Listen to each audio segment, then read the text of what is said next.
All right. Here we go. Welcome in. Quit your complaining, Jeff. You big bitch. You get what you pay for. Jeff's already in the chat room. It's like, damn, no show yesterday. Really late show today. You know I do this for free, Jeff. God. Said the one thing I just be understand. It's not like I haven't been prepping us all for years now, saying there's gonna be some interruptions, and there's hardly any. Do you know how difficult it is for me to pull off? Jeff in the chat room. Welcome everybody into the Rant. We do this every day. I'm Pugs Moran, live from the Kelly Moore Memorial Studios in the beautiful E Galleries in Dallas's Design District. That's what it is. It's where all the artists and the creatives and the weirds and the freaks and all the interesting people gather. We do the show every day, Monday through Friday, around about noon. Didn't do a show yesterday. Jeff will tell you all about it. Jeff will get you all up to speed on how there was no show yesterday. And then today we're starting a little bit late. I apologize for that. Talk radio, the way talk radio just isn't done anymore. It's talk radio without, we don't talk sports. There's two kinds of talk radio in America. There's sports talk, where it's just guys breaking down, the 12-man offense. If you use the extra tight end, in that, we're not talking about your traditional U or Y. We're talking about what Belichick did, and that's what you get on talk radio in America. Or you get right-wing political talk. You don't even get moderate talk. You certainly don't get any of that weird lefty talk. Nobody wants to hear it anyway. That's why you don't hear it. Nobody wants to hear that. All they do is complain about shit that no one can relate to. So that's why there is no left-wing talk radio. Whereas right-wing talk radio, all they do is bitch and moan about regular shit. Have you seen the price of bacon? I mean, that connects. You don't have to be a rocket scientist to understand why one political brand is far more entertaining than the other. But we do something in the middle. We do what I like to call talk radio for normal people. I don't give a shit how you voted, and you shouldn't give a shit how I voted. In fact, I proudly tell you I didn't vote. That's right. Set this garbage out. I got like a dual citizenship thing happening anyway that I just was like, I shouldn't be voting in Illinois, even though that's where I'm registered to vote. I got no stake in that state anymore. So I didn't vote. But I also don't care. I don't care who you voted for, who you wanted to vote. 15%, we always say. It's the law of 15%. 15% of people on the right wing of this country, they're nuts. They're just, you're not going to ever fix them. You just got to avoid them. 15% of the left in this country, same mirror images. They're just 180 degrees different in their worldview. But they're just, when we're checking the irritating box, just as irritating. Then that leaves 70% of us. 30% are gone. Write the 30% off. Right, left, whatever, write them off. 70% of us, that's who this show is for. We do it every day at noon. Unless you're like Jeff and you're keeping score.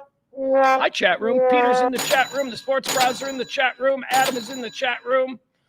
Hey, by the way, guys, I think it's pretty great that I'm actually doing a show today at all. There was like a real good chance that I wasn't going to do a show today because I got other things going on.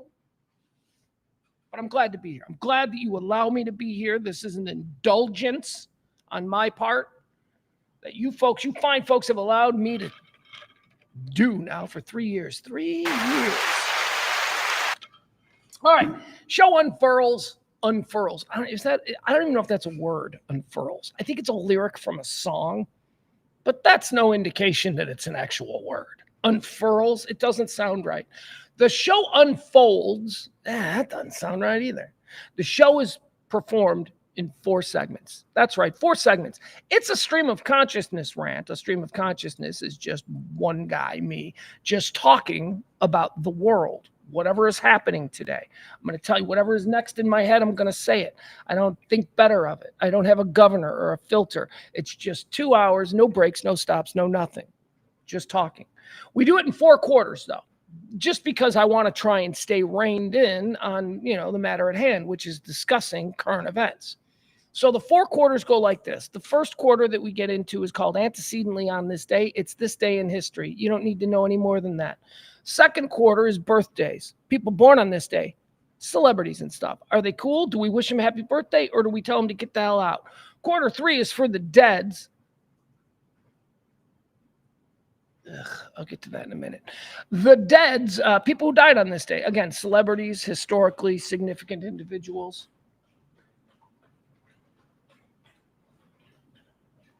Again, I'll get to that in a minute.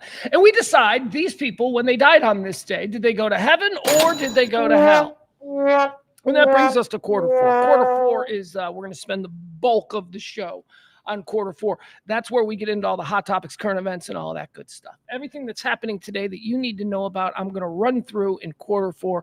We're going to do a little prerequisites, the first 3. That's just to kind of get you an idea of what today has represented throughout time. Birthdays, histories, and whatnot. Hi, Frank. Frank saying hi, Pugs. Mike saying howdy. Chuckle saying hey, hey. Everybody's filling in. Come on, everybody. Get in the chat room. Where'd you go? I got the dog in here today. The dog has come to work with us. Why? Because everybody else at the E-Gallery is up there at the pot farm. And so there's nobody here. So I figured, why not go get the dog? Why not bring the dog on over?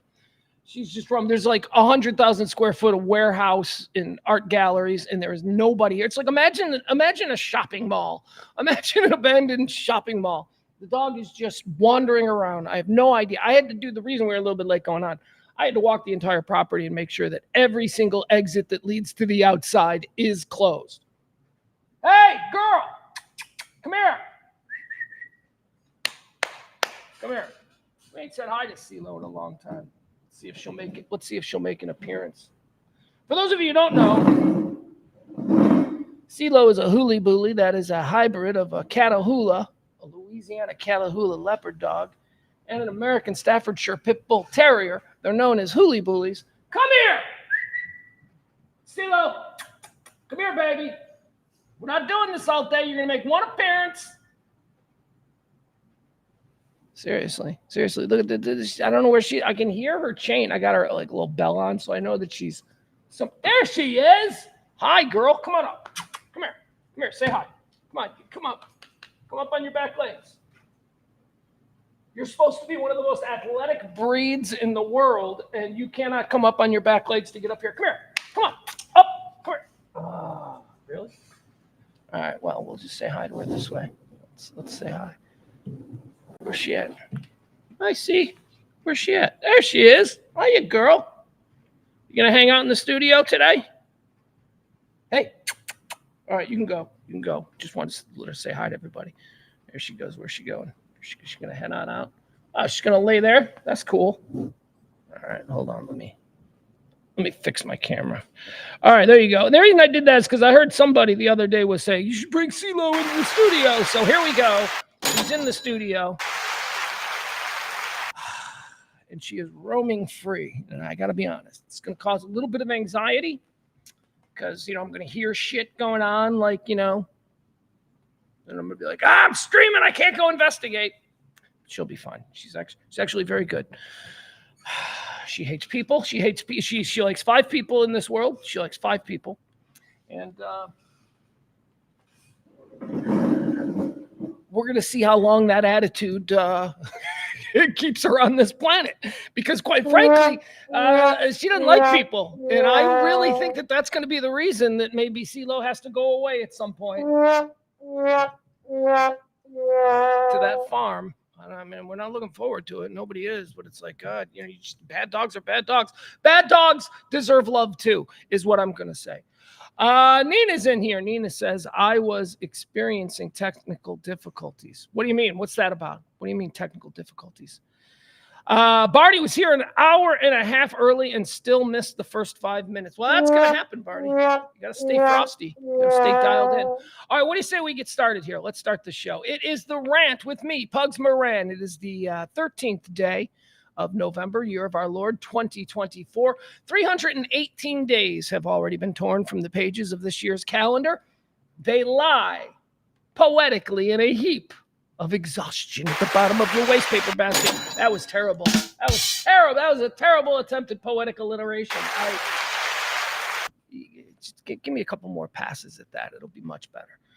There are 48 days remaining until the end of the year, so get those New Year's Eve plans started. All right, quarter one. Quarter one is a little thing we like to call antecedently on this day. Antecedently on this day is basically this day in history. We take a look back at things that have helped shape our understanding of this day. Why? Well, maybe it will help us predict what's coming in the next few hours.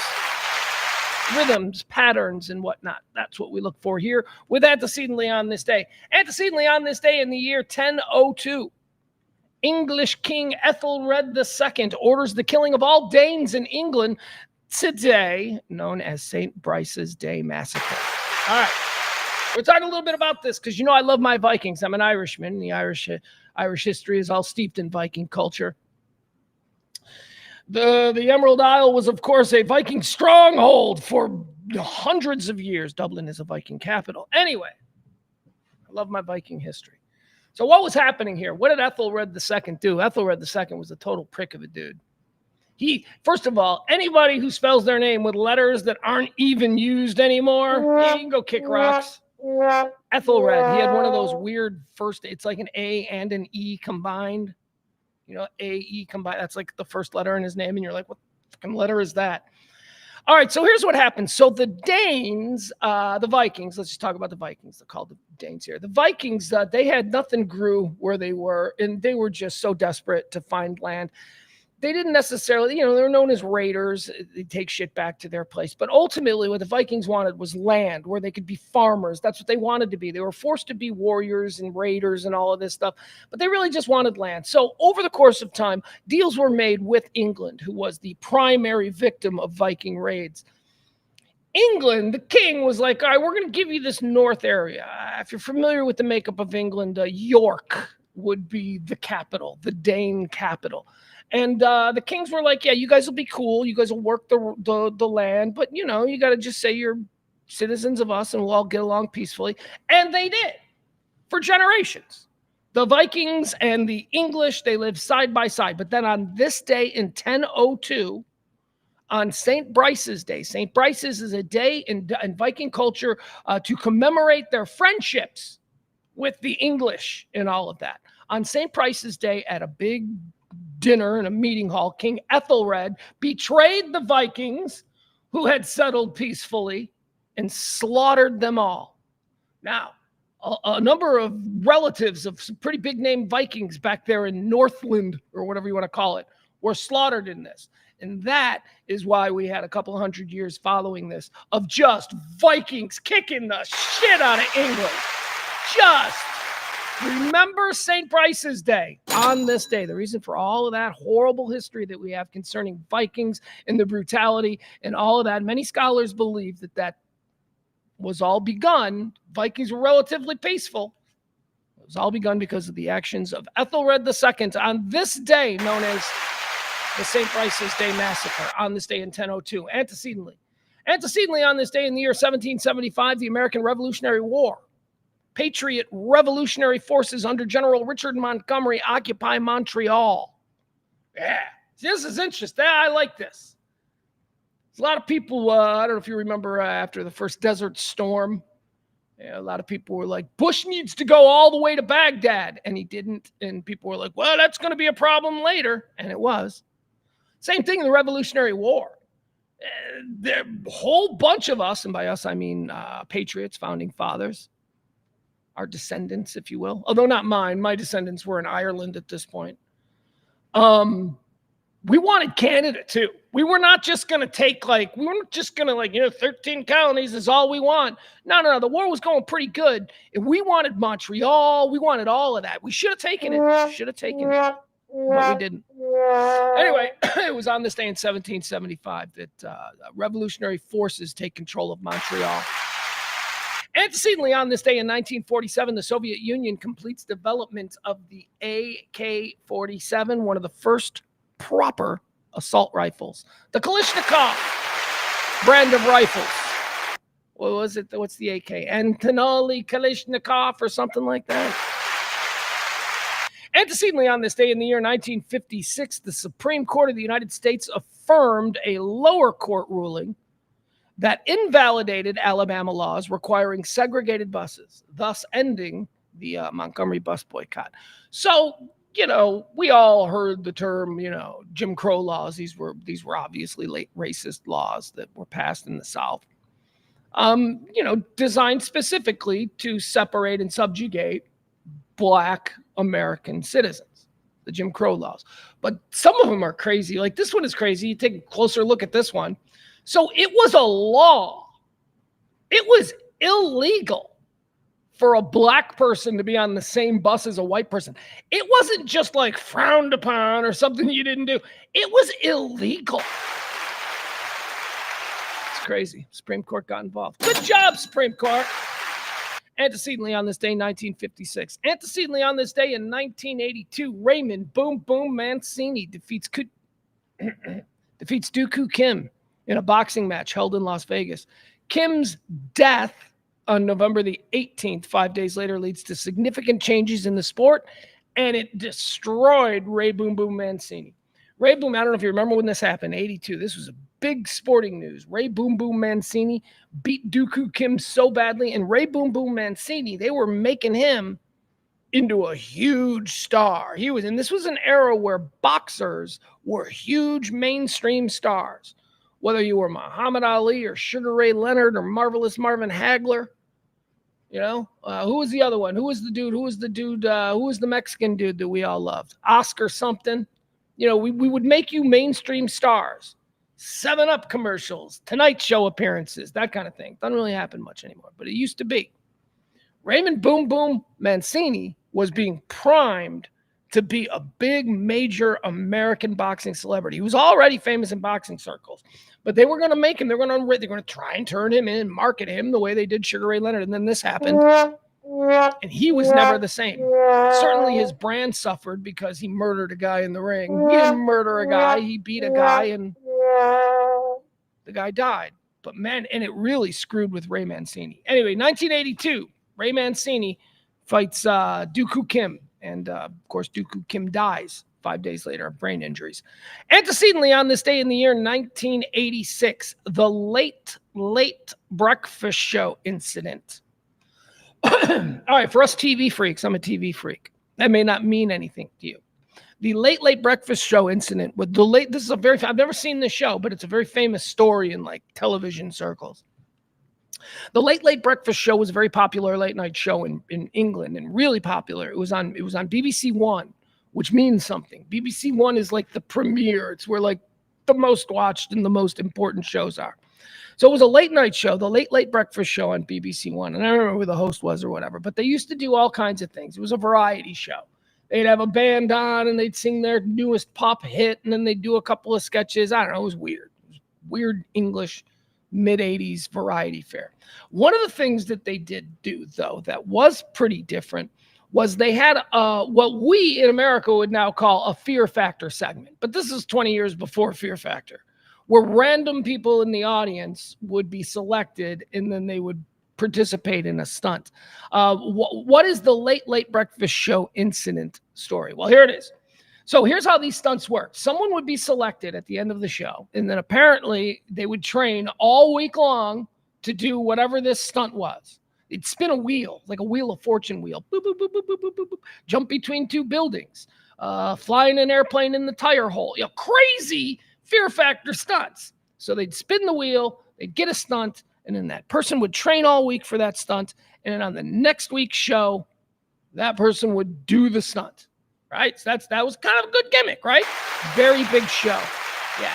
So they had this guy. He was going to be in a box that was being dangled from a helicopter, and the box was going to explode. And then he had to bungee jump out of the box before the box explode. Yeah. And they picked him out of the audience. So, you want to do this? He's like, I'll spin the wheel, right? He's like an English guy, and he spins the wheel, and he's like, I'll do it. And he trains for a week, and then he did it. And here they are. Actually, it was the first practice. He was up there. They're like, all right, we're going to do this once. He's going to practice it. This is like on Tuesday. The show airs on Saturday. All right, it's Tuesday. We're going to practice this. Here we go. 1, 2, 3. He died. He died. The bungee jump didn't hold, and he fell to his death and died instantly. And there you have it. That is known as the Late Late Breakfast Show incident. Occurred on this day in 1986. He died. TV in the 80s, man. I'm telling you, there were no rules. I mean, maybe there are rules now because shit like that happened. But in the 80s, there were no rules. You could do anything. Now it's like, yeah, we're going to have a total rando off the street. Fat diabetic guy. We're gonna put him up in a helicopter. We're gonna jump and bungee jump out of the helicopter. Can we do it? I mean, nowadays they'd be like, no, can't do that. That's crazy. Back then we could. And in England, I don't think they cared. All right, that was on this day in 1986. Antecedently on this day in the year 2015, the Islamic State, ISIS. Okay, this is the Bataclan, France invasion. You remember this? This was awful. It was on this day in 2015. ISIS sent 3 different squads, attack squads, terror squads, into Paris at the same time to just wreak mayhem all across the city. Most famously, I think we remember the Queens of the Stone Age concert that was going on at the Bataclan nightclub, where a bunch of ISIS terrorists broke in the middle of the show and started shooting and killing people, and there was a standoff, and they detonated bombs. That was terrible. The Bataclan was terrible. But the whole thing started outside a football game, like a big Paris football. You have to understand, it was like a big, like nationally televised. You know what NFL football is here? Imagine bombs going off outside Thursday night football, right? So that's how it started in Paris. These bombs went off outside this Thursday night football, for lack of a better word. People were running around and freaking out. The bombs outside the stadium went off outside the stadium because the terrorists couldn't get into the stadium. They began fighting and shooting with security at the stadium. They detonated the bombs outside and then ran to a bar district where they began shooting people at cafes. Another group, they split away from where the first initial explosions were at the football match, and they went to the Bataclan, where there was a concert going on. I don't know why I hit the applause button. Scary shit, man. This is the shit that's scary. Where they just, they're not trying to take over the country, but about 50 dudes with mayhem on their mind can absolutely horrify an entire community, entire city. I mean, they didn't know where it was happening. It was happening here, and then it's happening here, and now there's shots down here. It's crazy. Another one, so it reminds me of, I don't know if you remember, it was the Thursday before Thanksgiving, probably about 15 years ago in Mumbai. Remember they did this in Mumbai? Don't remember what terror organization it was. Same exact thing. Like 3 different crews or attack squads or whatever. They just get into the city at the same time. They go to 3 different places, and they just start wreaking mayhem. Scary shit. That was on this day in 2015. The Bataclan nightclub and Paris attacks occurred on this day in 2015. All right, let's do some birthdays. Q2, they say it's their birthday. I assume it is. I don't know.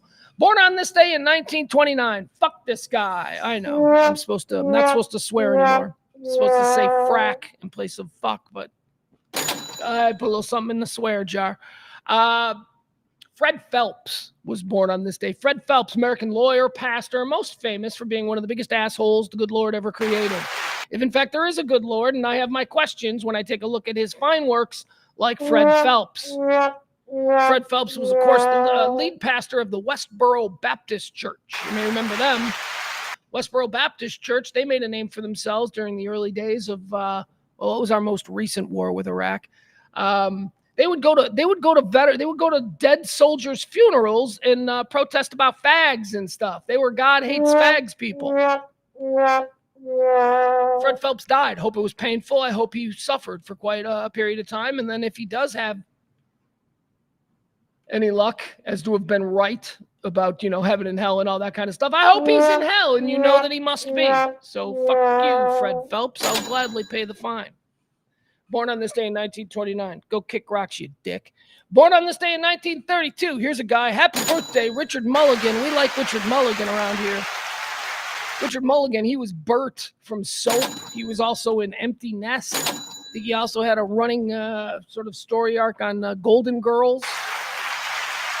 He was awesome. Bert Campbell, Richard Mulligan, born on this day in 1932. Happy birthday, Richard Mulligan. Born on this day in 1932. Television icon, one of the greats in American television. Certainly if you're Gen X, you withered away many hours watching this guy's absolute garbage because he's freaking overrated as hell. My former partner, the late great Kelly Moore, she loved this guy. She thought this guy was awesome. She hung out with him once, and she's like, he's awesome. I'm like, he's stupid. He's totally overrated. Happy birthday, born on this day, Gary Marshall. Gary Marshall. Now, look, he doesn't suck. He's not like the worst. Here's my thing, all right? People are always like, when they talk about Gary Marshall, they say, he dominated the 1970s television landscape. And I'm like, no, he didn't. I know he didn't. You act like Aaron Spelling wasn't around. And okay, you're going to say, well, Aaron Spelling worked in the 1 hour medium, whereas Gary Marshall worked in the half-hour medium. Nobody was more impactful than Gary Marshall in the half hour. And I'll say, shut the hell up. Have you ever heard of Norman Lear? All right, let's go there. Let's go there. Norman Lear and Gary Marshall, I'll give you, they're probably the two most successful television creators of the 1970s, and I will argue till my death that their work is not comparable. The work of Norman Lear was brilliant social satire. The work of Gary Marshall was fucking stupid. Okay? That's just...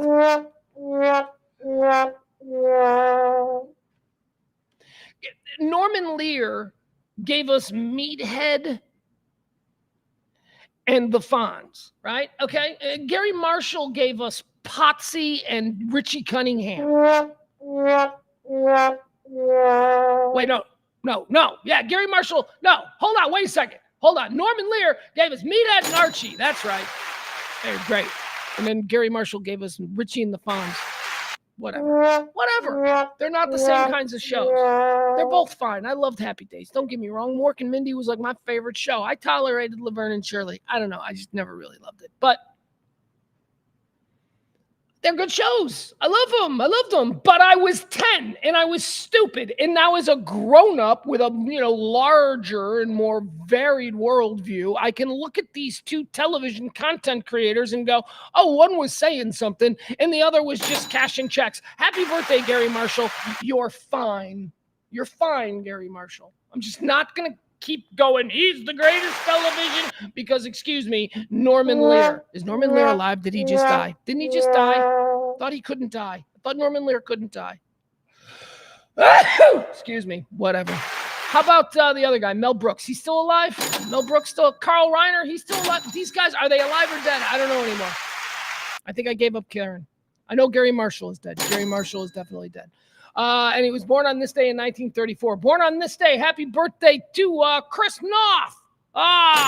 Every woman loved Chris Noth, right? All the worst women you knew loved Chris Noth.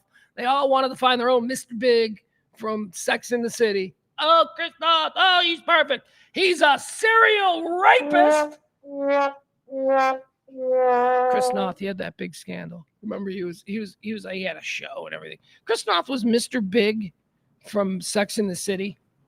And, I always say that all the worst women enjoyed Sex and the City. It's just, I don't know. Like, when I think of the women that I knew that were really into Sex and the City, I just roll my eyes. I mean, I don't hate them. Most of them are still my friends. But it's just like, of course you like Sex and the City. Chris Noth, born on this day in 1954. What's his deal? Is he in prison? Hold on, let's see. We need to dive into this. Chris Noth, Mr. Big. Let's see. What did he do? Sexual misconduct allegations. All right, let's see what's happening. What's happening with this? In December of 2021, Noth was accused of sexual assault by two women who used the names Lily and Zoe, with one woman alleging that Noth cheated on his then-wife when he assaulted her. Both women, who did not know each other, contacted The Hollywood Reporter months apart. I don't care what happened with this stuff. In the wake of the allegations, a $12 million deal already lost the deal. Criminal charges are yet to be filed against Noth. Okay, well, glad I read that. Never mind.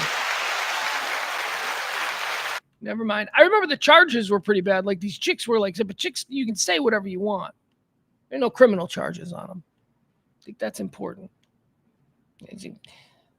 I'll listen to the women. I'll listen to the women, but if after listening, I think you definitely should have gone to the police and you didn't, that's gonna mean I shrug my shoulders and I move on. You know. I mean, you're trying to hurt him? I don't know. It's all so complicated. Whatever. We're going to give Chris Noth a happy birthday because that last sentence. No charges were ever filed. I don't know. I can't. Although I do think he's kind of a D-bag. I always thought he was kind of a D-bag. I don't know. I don't know what I'm doing here.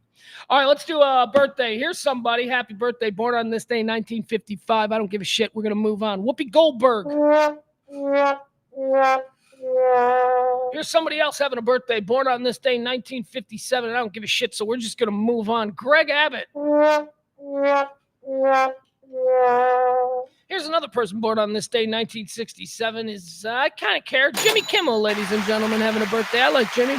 I met Jimmy a couple of times. He was a nice guy. I met him like before he blew up, but back when he was still just a radio guy. I like Jimmy Kimmel. I got no problems with him. I know people got political problems with him, right? Because for whatever reason, but I don't know. Happy birthday, Jimmy Kimmel. I think you're funny. Born on this day in 1967. Born on this day in the year 1999. One little shout out to an obscure little sports athlete who's really not obscure. He's actually world famous, globally renowned, but people don't know F1. Happy birthday to a good young man born on this day in 1999, Lando Norris. F1 McLaren driver, Lando Norris. Oh, what I wouldn't give to be Lando Norris. Oh, what are you nuts? He's 25 years old. He's handsome as hell.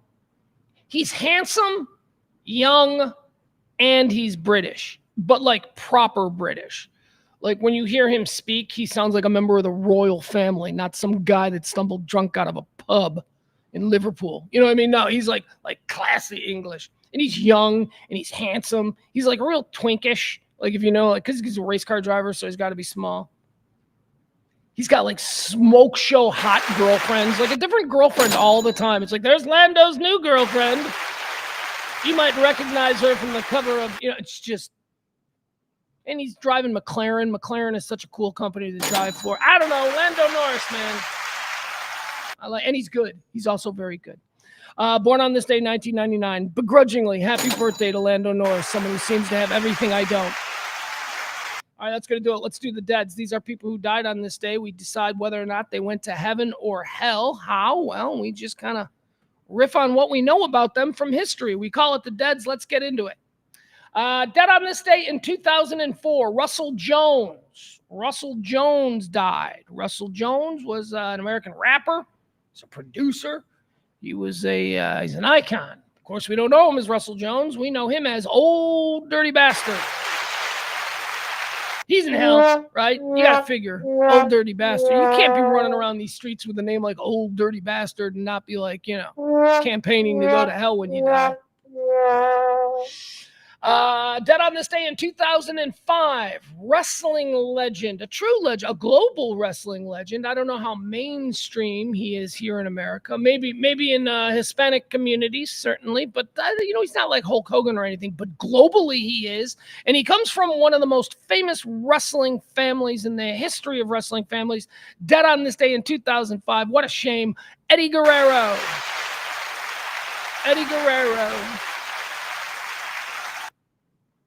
He's like the highest paid. There's like something that I read about him once where he's like the highest paid wrestler in the history of Japan and Mexico or something. I don't know. Dude's running around with like Hulk Hogan money. I'm like, yeah. He wasn't in no Rocky movie. Well, it's because he's big elsewhere. He's real big elsewhere. Eddie Guerrero, dead on this day in 2005. Putting him in heaven. He seemed like a good dude. Dead on this day in 2020, Peter Sutcliffe. Peter Sutcliffe. Not Stu Sutcliffe or Peter Best. See, you get confused here.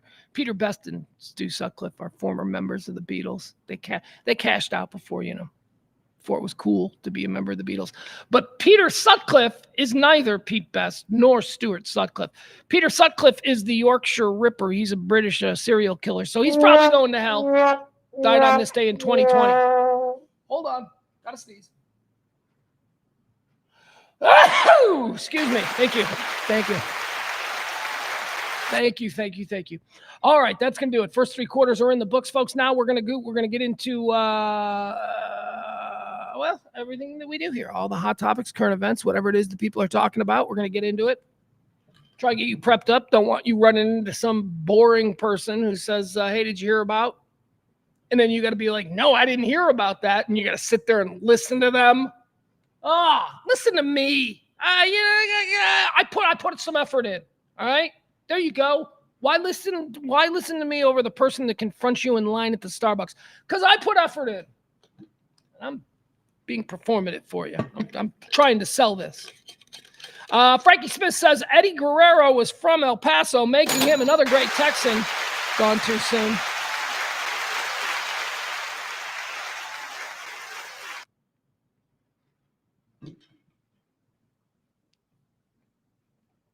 Nina says Pugs is in love in the chat room.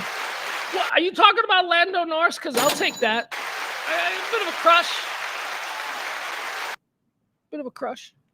In a weird way. Like if I was like a middle-aged gay man that cruised bathhouses and stuff, he would totally be my type because, as I said, he's kind of a twink. But other than that, I just really wish I was him.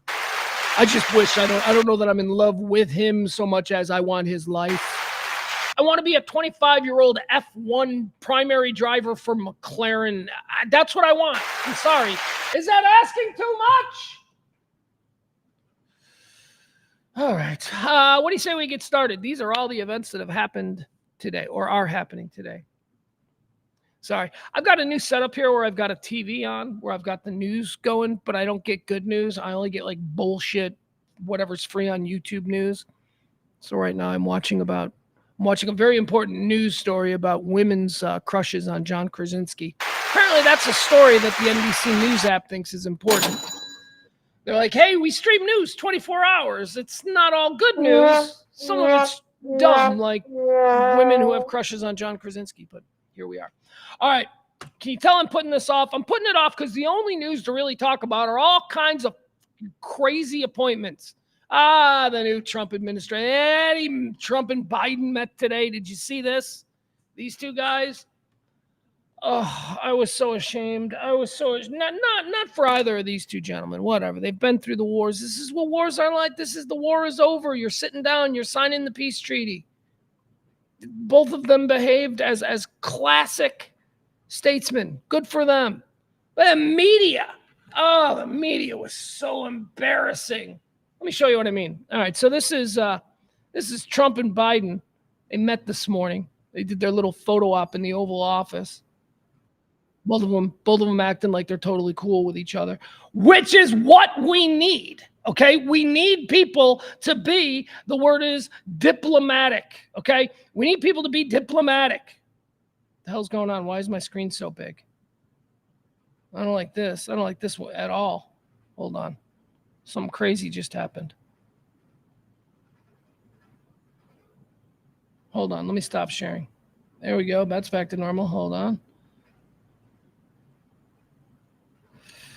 All right. Well, apparently this is just how it is now. Apparently something new with, I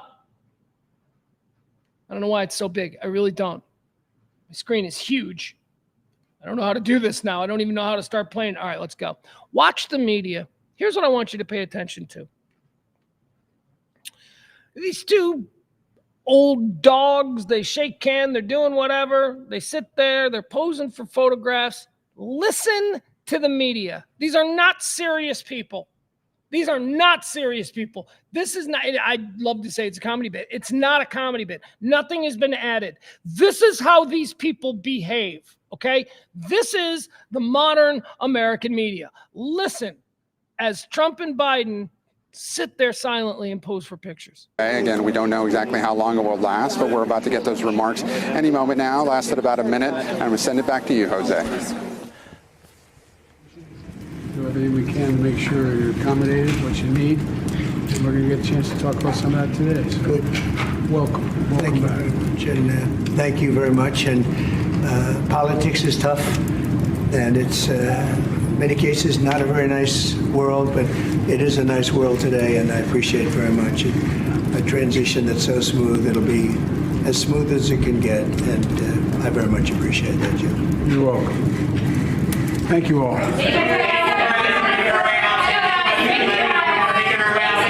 Listen to this goddamn hen house. These are not serious people. These are not serious. There's nobody in this room who thinks that anybody can hear any question that's being shouted out. They are not serious people. They are vultures. They are parasites. And this is fucking obscene.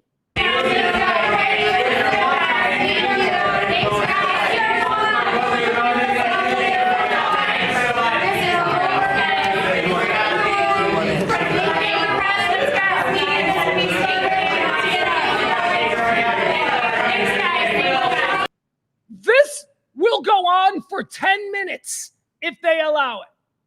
Listen to these cackling hens, these disserious vultures.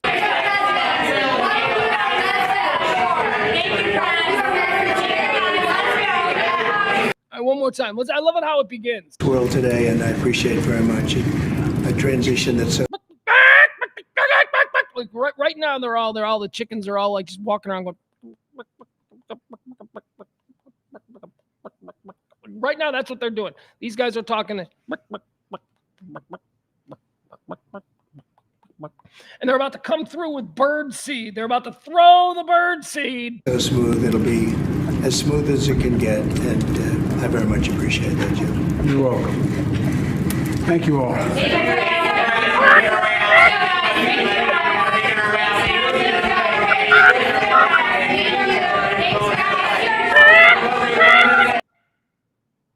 We're idiots. We're all idiots. We're all idiots. Those people, seriously, that's so embarrassing. So embarrassing. All right, so they met. Smooth transition. I love that. Like, that's something like, yeah, well, duh. Well, yeah. Yeah, smooth transition. Yeah, Biden lost. Smooth transition. Smooth transition, patting ourselves on the back. Yeah. I mean, if the other guy had lost, I don't know. But right now, yeah. Okay. Technically, smooth transition. Smooth transition. Smooth transition because, as I say, and look, I'm glad it's a smooth transition.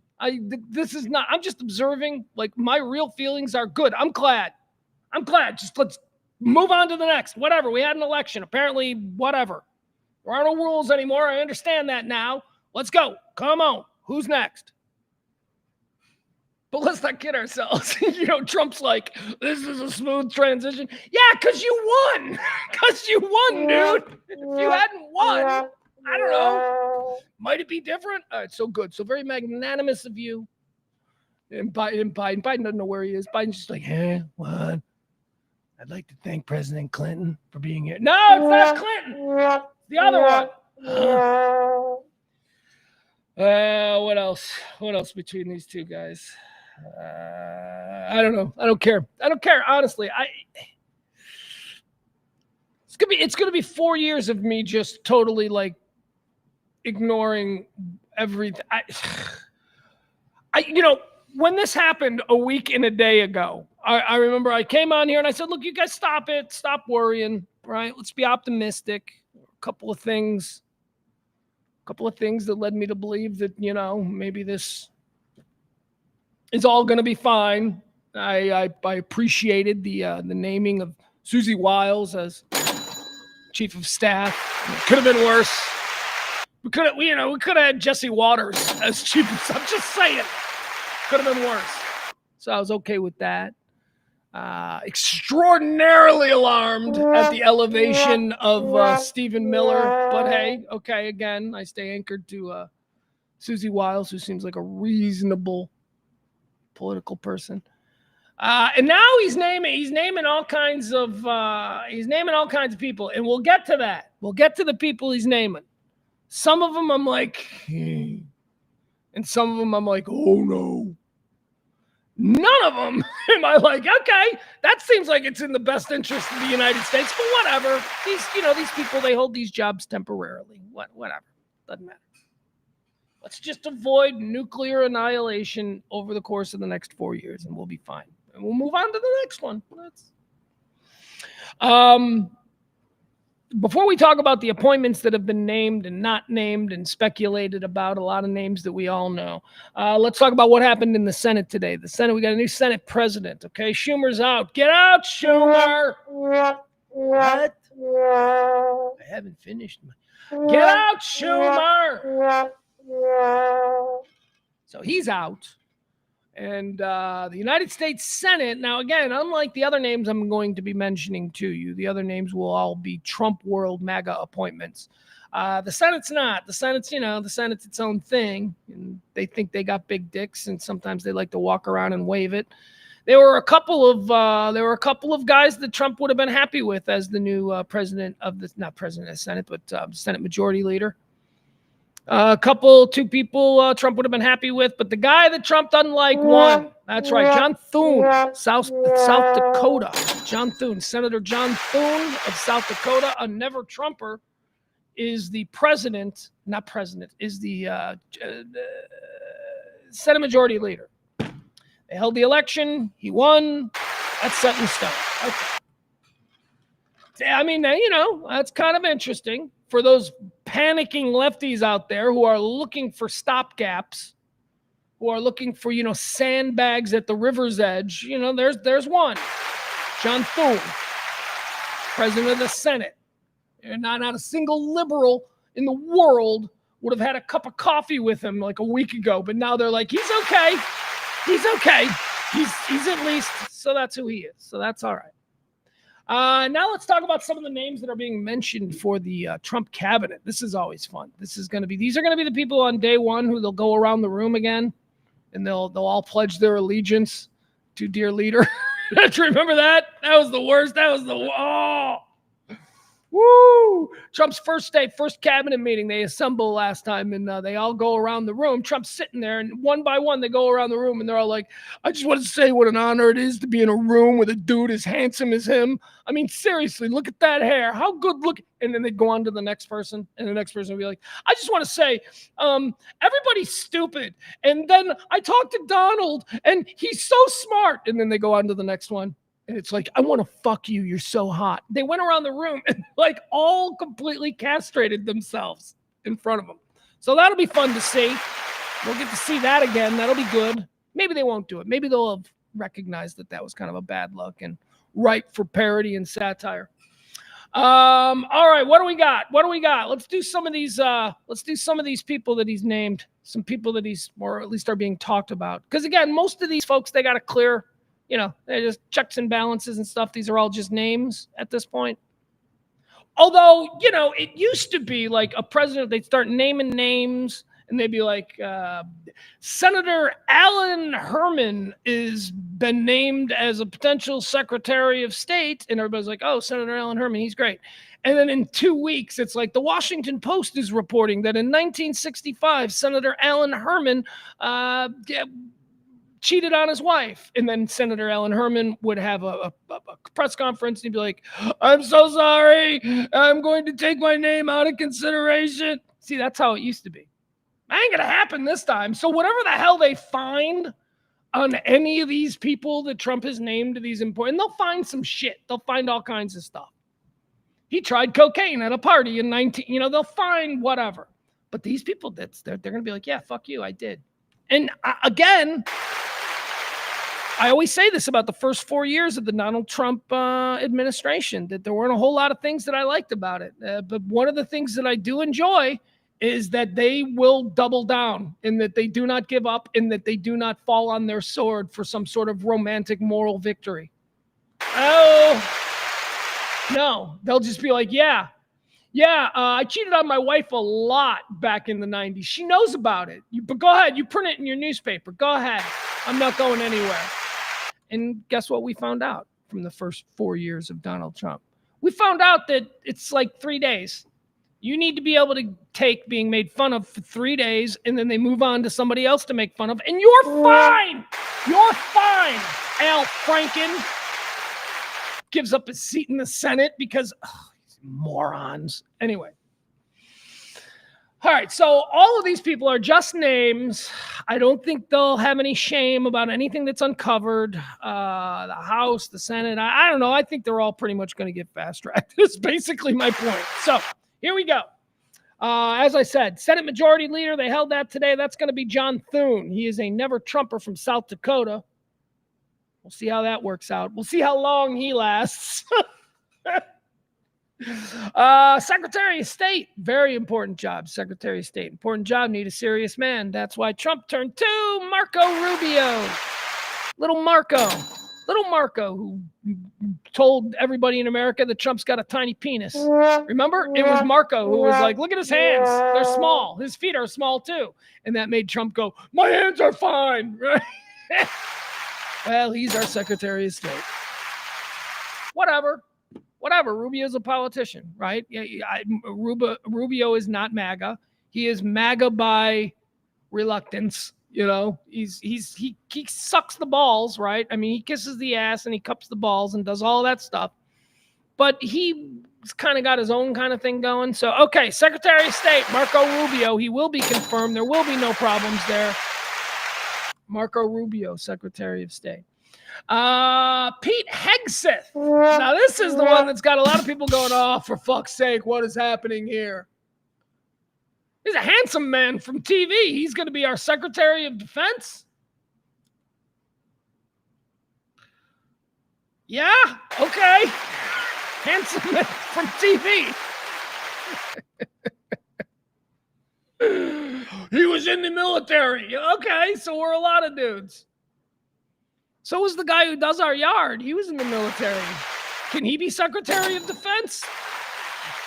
I just don't know the TV guy is actually like, you know, the best and most qualified for what? Hey, we're rolling the dice, man. 4 years, no rules, whatever. Let's put pretty TV guy on TV. Oh, also, I just saw something scrolling. He once like ranted on TV about how women don't belong in the military or something. I don't know. Buckle up, people. I hope he's aware that there is like a nation, not even a nation. There's like way less than we thought. There's a whole bunch of women knitting pink pussy hats right now that are going to come for him. Oh, yeah. There's like 1,500 of them. Like 1,500 of them are going to be wearing their pink knit caps. They're coming for Pete Hegseth and his women don't belong in combat roles. All right, so that's a crazy one. That's like TV guy. Trump named TV guy. Of course he did. Let's see. What else do we got? We got Elon and Vivek, who are going to be heading up a new pretend department. It's not a real department. They're calling it a department. It's the Department of Government Efficiency. Get it? Doge. It's like Elon Musk's old. Elon Musk is one of these guys. Elon Musk is one of these guys who thinks he's funny. But he's not funny. He's like borderline retarded. He has no social skills at all. He's not funny. He's fucking the richest man in the world is what he is. And that's why when he says something, everyone around him goes, that's Elon. He's so funny. And he's fucking not funny. Like he's lame. And he was like pushing this bit years ago about Dogecoin. It was like something. So now he's got his buddy Trump in the White House and he's got all the power. Don't kid yourself. Elon Musk is in charge. This guy is totally in charge. He owns Trump, lock, stock, and barrel. Trust me. So anyway, apparently Elon and Vivek Ramaswamy Swing Swam, those dudes apparently are now in charge of a new department called the Department of Government Efficiency. And then it's all funny and everybody's joking about it. And isn't that funny? It's not a real department. You know, government departments can only be created through acts of Congress, okay? You can't just have a Twitter handle that says, you know, Department of Government. It's not a real department. You have an office in the West Wing. You are adjacent to the president. That, as far as having, you know, impact, that's very good. But you're not an actual department. Okay, you're not like the Department of Energy or the Department of Education or the Department. That's not. You're just calling yourself. Oh God. It was like Space Force, right? Remember Space Force? So he created a whole new. No, he didn't. No, he didn't. He changed the name of something that already existed and said, "Look, I created Space Force." No, it always existed. It had a different name, and they restructured it, and now they call it something else. Department of Government Efficiency. All right, we'll see how this goes. It's, they're just going to give, that's fine. That's fine. That'll be good. I mean, how many stories have we heard about, $300,000 hammers that the, government pays for? So, okay, so let's see what this is. But it's not a fully fledged United States government department because, that would be interesting considering these are the people who want to end all the departments. These are the people who want to tear down all of the departments. Department of Education, the department. Come on. All right, so Elon and Vivek, they're being allowed to pretend they're in charge of an actual governmental department that doesn't exist. It's an office in the West Wing, but go ahead, boys. You have at it. Press secretary. This is the one. I love this one. This is the only one that makes me smile. This is going to be the best part. For me, because I don't give a shit about politics. It's going to be the best part about Trump in the next 4 years. Although she ain't going to be around for 4 years. 9 months, by sometime around 4th of July, she'll announce that she's leaving. And then she'll get a show on Fox News. And it should be great. Oh, God.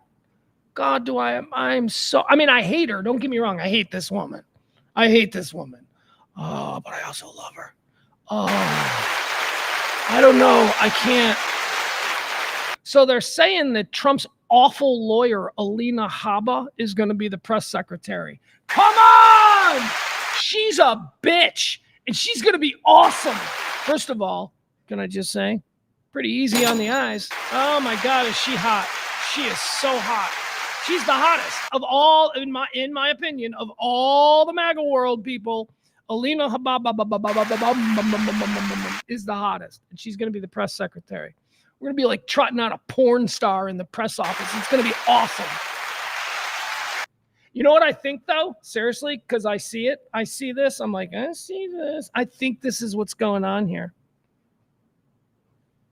I think Alina Habba, I think the reason Trump likes her so much is because I think she reminds Trump of Ivanka. I do.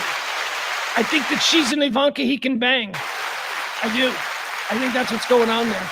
He's going to keep her close. She's going to be the CJ Craig of this new Trump administration. And I am here for it. She is awesome. She is awesome. I hate her. Don't get me wrong. She's a liar. She's a conniver. She's a fucking terrible attorney. She's like the butt of like a million jokes. But holy shit. She doesn't care. And that is so sexy. She doesn't care. She just keeps coming. She's like, you say I'm the worst. I say you're the... She's so good looking.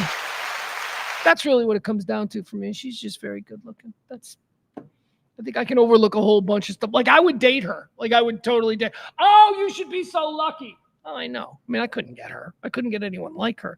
But my point is, I would, even though she's awful, and I'd be like, oh, God, is she a cunt? Excuse me. I just think that word fits in this context. I would still date her. I'd be like, oh, God, you're the worst. But you know what? I like the way people look at me when I walk into a steakhouse with you. I can't deny that. All right, Alina Habba, press secretary. All right, so of all of those ones that we've just mentioned, also Mike Huckabee. Mike Huckabee.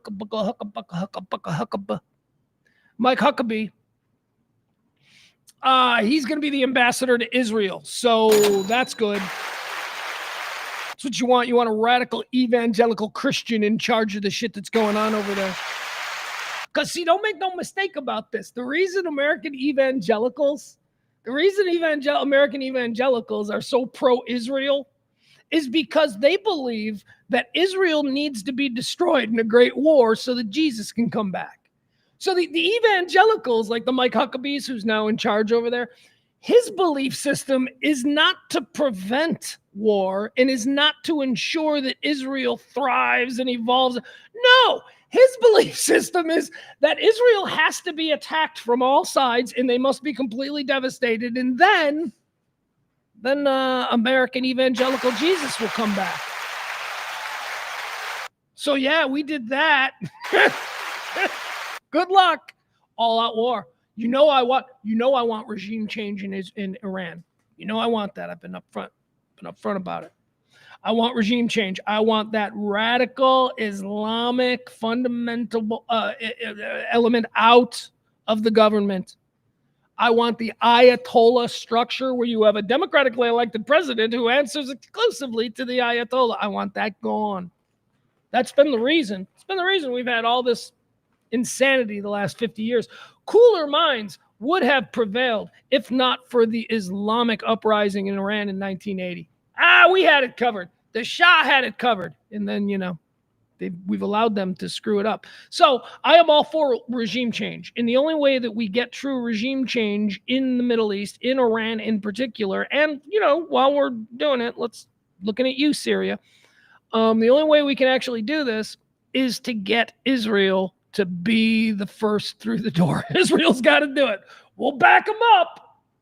So that's what I want. That's what I've always wanted. Oh, you're a hawk. No, not really. Not really a hawk. But I do know that we are the United States of America, the most powerful military fighting force this world has ever known, and that we have decided over the years that we were going to let go certain things. We were going to have homeless people. We were going to have dumb kids in schools. We were going to have bad medication for people who need it. We made this decision because we wanted to be the biggest badass with the most powerful military the world had ever known. We made that choice years ago. So now we have it. So now it's time for us to use that biggest, baddest military the world has ever known for good, to get rid of people who have been incessantly causing problems on this planet. Is war ever good? No, but neither of the actions of those countries been. And regulate, that's what I say. So I'm not against Mike Huckabee. If Mike Huckabee is going to get us to back Israeli and some play for legitimate regime change in Iran, let's go. You're a hawk. Not really. You can be very complicated. Wasn't a hawk after 9/11. 9/11, or maybe I was a hawk after 9/11, I should say. I wanted to go to war. Not against Iraq. I mean, that one I called from the beginning. I'm like, nope. I wanted to go to war against Saudi Arabia, but we all know how that went.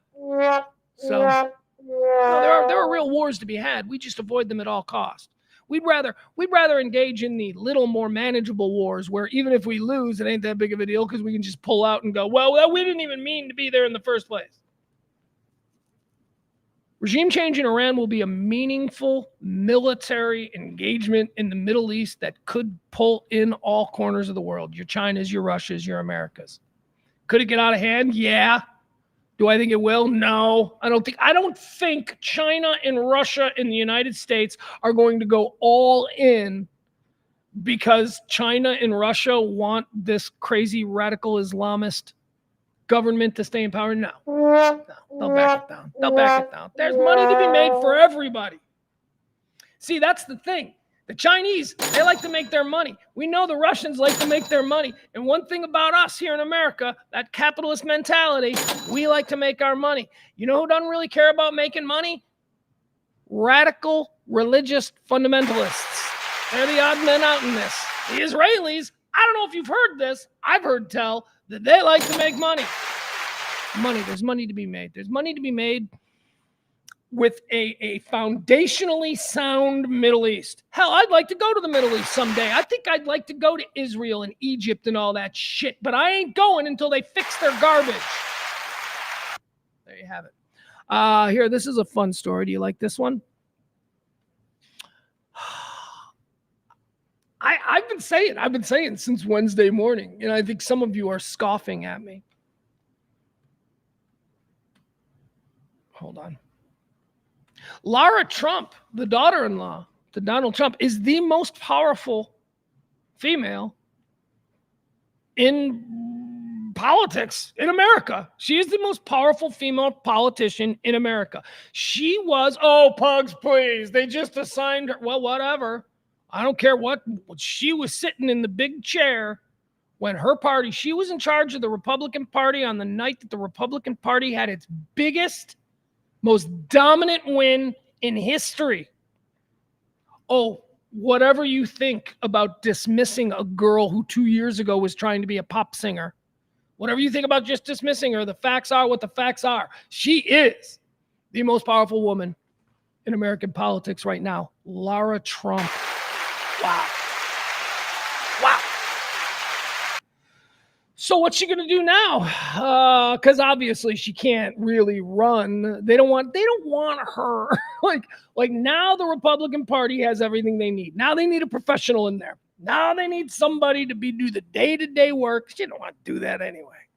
She don't want to have endless meetings trying to convince people of things that they don't want to be convinced of. Yeah, that's not her. So what's she gonna do now? Well, guess what? There is a pressure campaign building right now on Florida Governor Ron DeSantis to appoint Lara Trump senator in Marco Rubio's seat.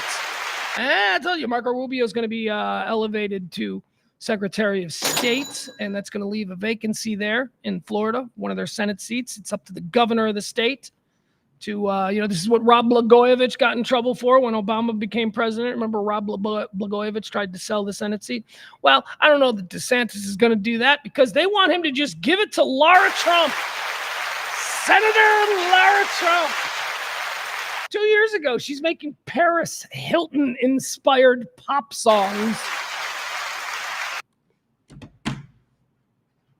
Keep telling you people, there are no rules. Michael Che will tell you it's the 90s. I'm telling you it's the 80s. It is straight up 1985. What else do we have happening? Here's some news. This has been going on the last couple of days. It happened again last night, but I don't even know the name of the airline, so who cares? They're shooting at airplanes in Haiti. This isn't a story really we need to spend a whole lot of time on because none of us are going to Haiti. We're not going to Haiti. What do you want to go to Haiti for? Apparently, planes, as they're taking off and landing from Haiti's international airport, which I imagine is little more than a collection of goats in a field with a strip down the middle, they've closed the airport because apparently as planes are taking off and landing, people are shooting at them. So there you go. So I'm sorry if you had plans to go to Haiti and you didn't. So we'll move on. I'm surprised it doesn't happen more. Like, I'm surprised that people just don't shoot at planes all the time. There's a lot of crazy people out there, and there's a lot of guns. There's a lot of people go out in the backyard, I'm going to shoot at that plane. I'm like, I guess it's too high. Is that the problem? I guess, okay, so if a plane's cruising altitude is like 30,000 feet, or at 30, 35,000 feet, how high does a bullet go? Like if you were to just shoot a bullet, yee-haw, and you were to shoot it, how high does that go? Does it go 32,000 feet? Probably not. I'm thinking no. All right, let's see here. Louisiana, they got a 10 Commandments deal going on. 10 Commandments. All right, so let's see what this is. A U.S. judge in the United States, which is good because that's where this is taking place. We would need a judge from the United States.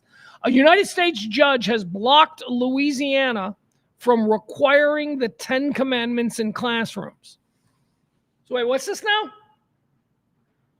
So Louisiana, this is almost, it's kind of like Jim Crow, right? Remember where they had crazy laws on this day? Supreme Court said that Alabama couldn't have laws that said black people couldn't ride on white people buses. Like they couldn't have this. Okay, so there was that. So Louisiana, apparently Louisiana has a law that says the Christian 10 Commandments. There's a law that says in Louisiana the Christian 10 Commandments must be displayed in the school. Must. That's a bit activist, isn't it? Must. How about we just like if the teacher wants to put it up, it's cool. No one's gonna make her take it down. How about that? Must. Fucking idiots. Louisiana is just like, look, I know. I mean, what is Mississippi? Mississippi is really just, I know Mississippi is the worst, but Mississippi is like just Louisiana runoff, right? Louisiana is the worst. Louisiana and Mississippi, that variety of American, God, they are the worst. Ugh. Okay, so in Louisiana, they got a rule that says schools must display the 10 Commandments. So a judge yesterday said, nope, that's not a law. Schools are not required to display the 10 Commandments. That's what a judge said yesterday, and I guess the people in Louisiana are upset. Let's dive in. A federal judge on Tuesday declared unconstitutional a Louisiana law requiring that the 10 Commandments be displayed in all public school classrooms in the state. So the judge found that unconstitutional. This is slam dunk, open and shut. That is absolutely the correct decision. It's totally unconstitutional to require the 10 Commandments. The decision by U.S. District Court, U.S. District Judge, and well-known communist John de Graveles. Where's that name from? Where's the last name? De Graveles. What is that, French? John de Graveles, who called the law discriminatory and coercive.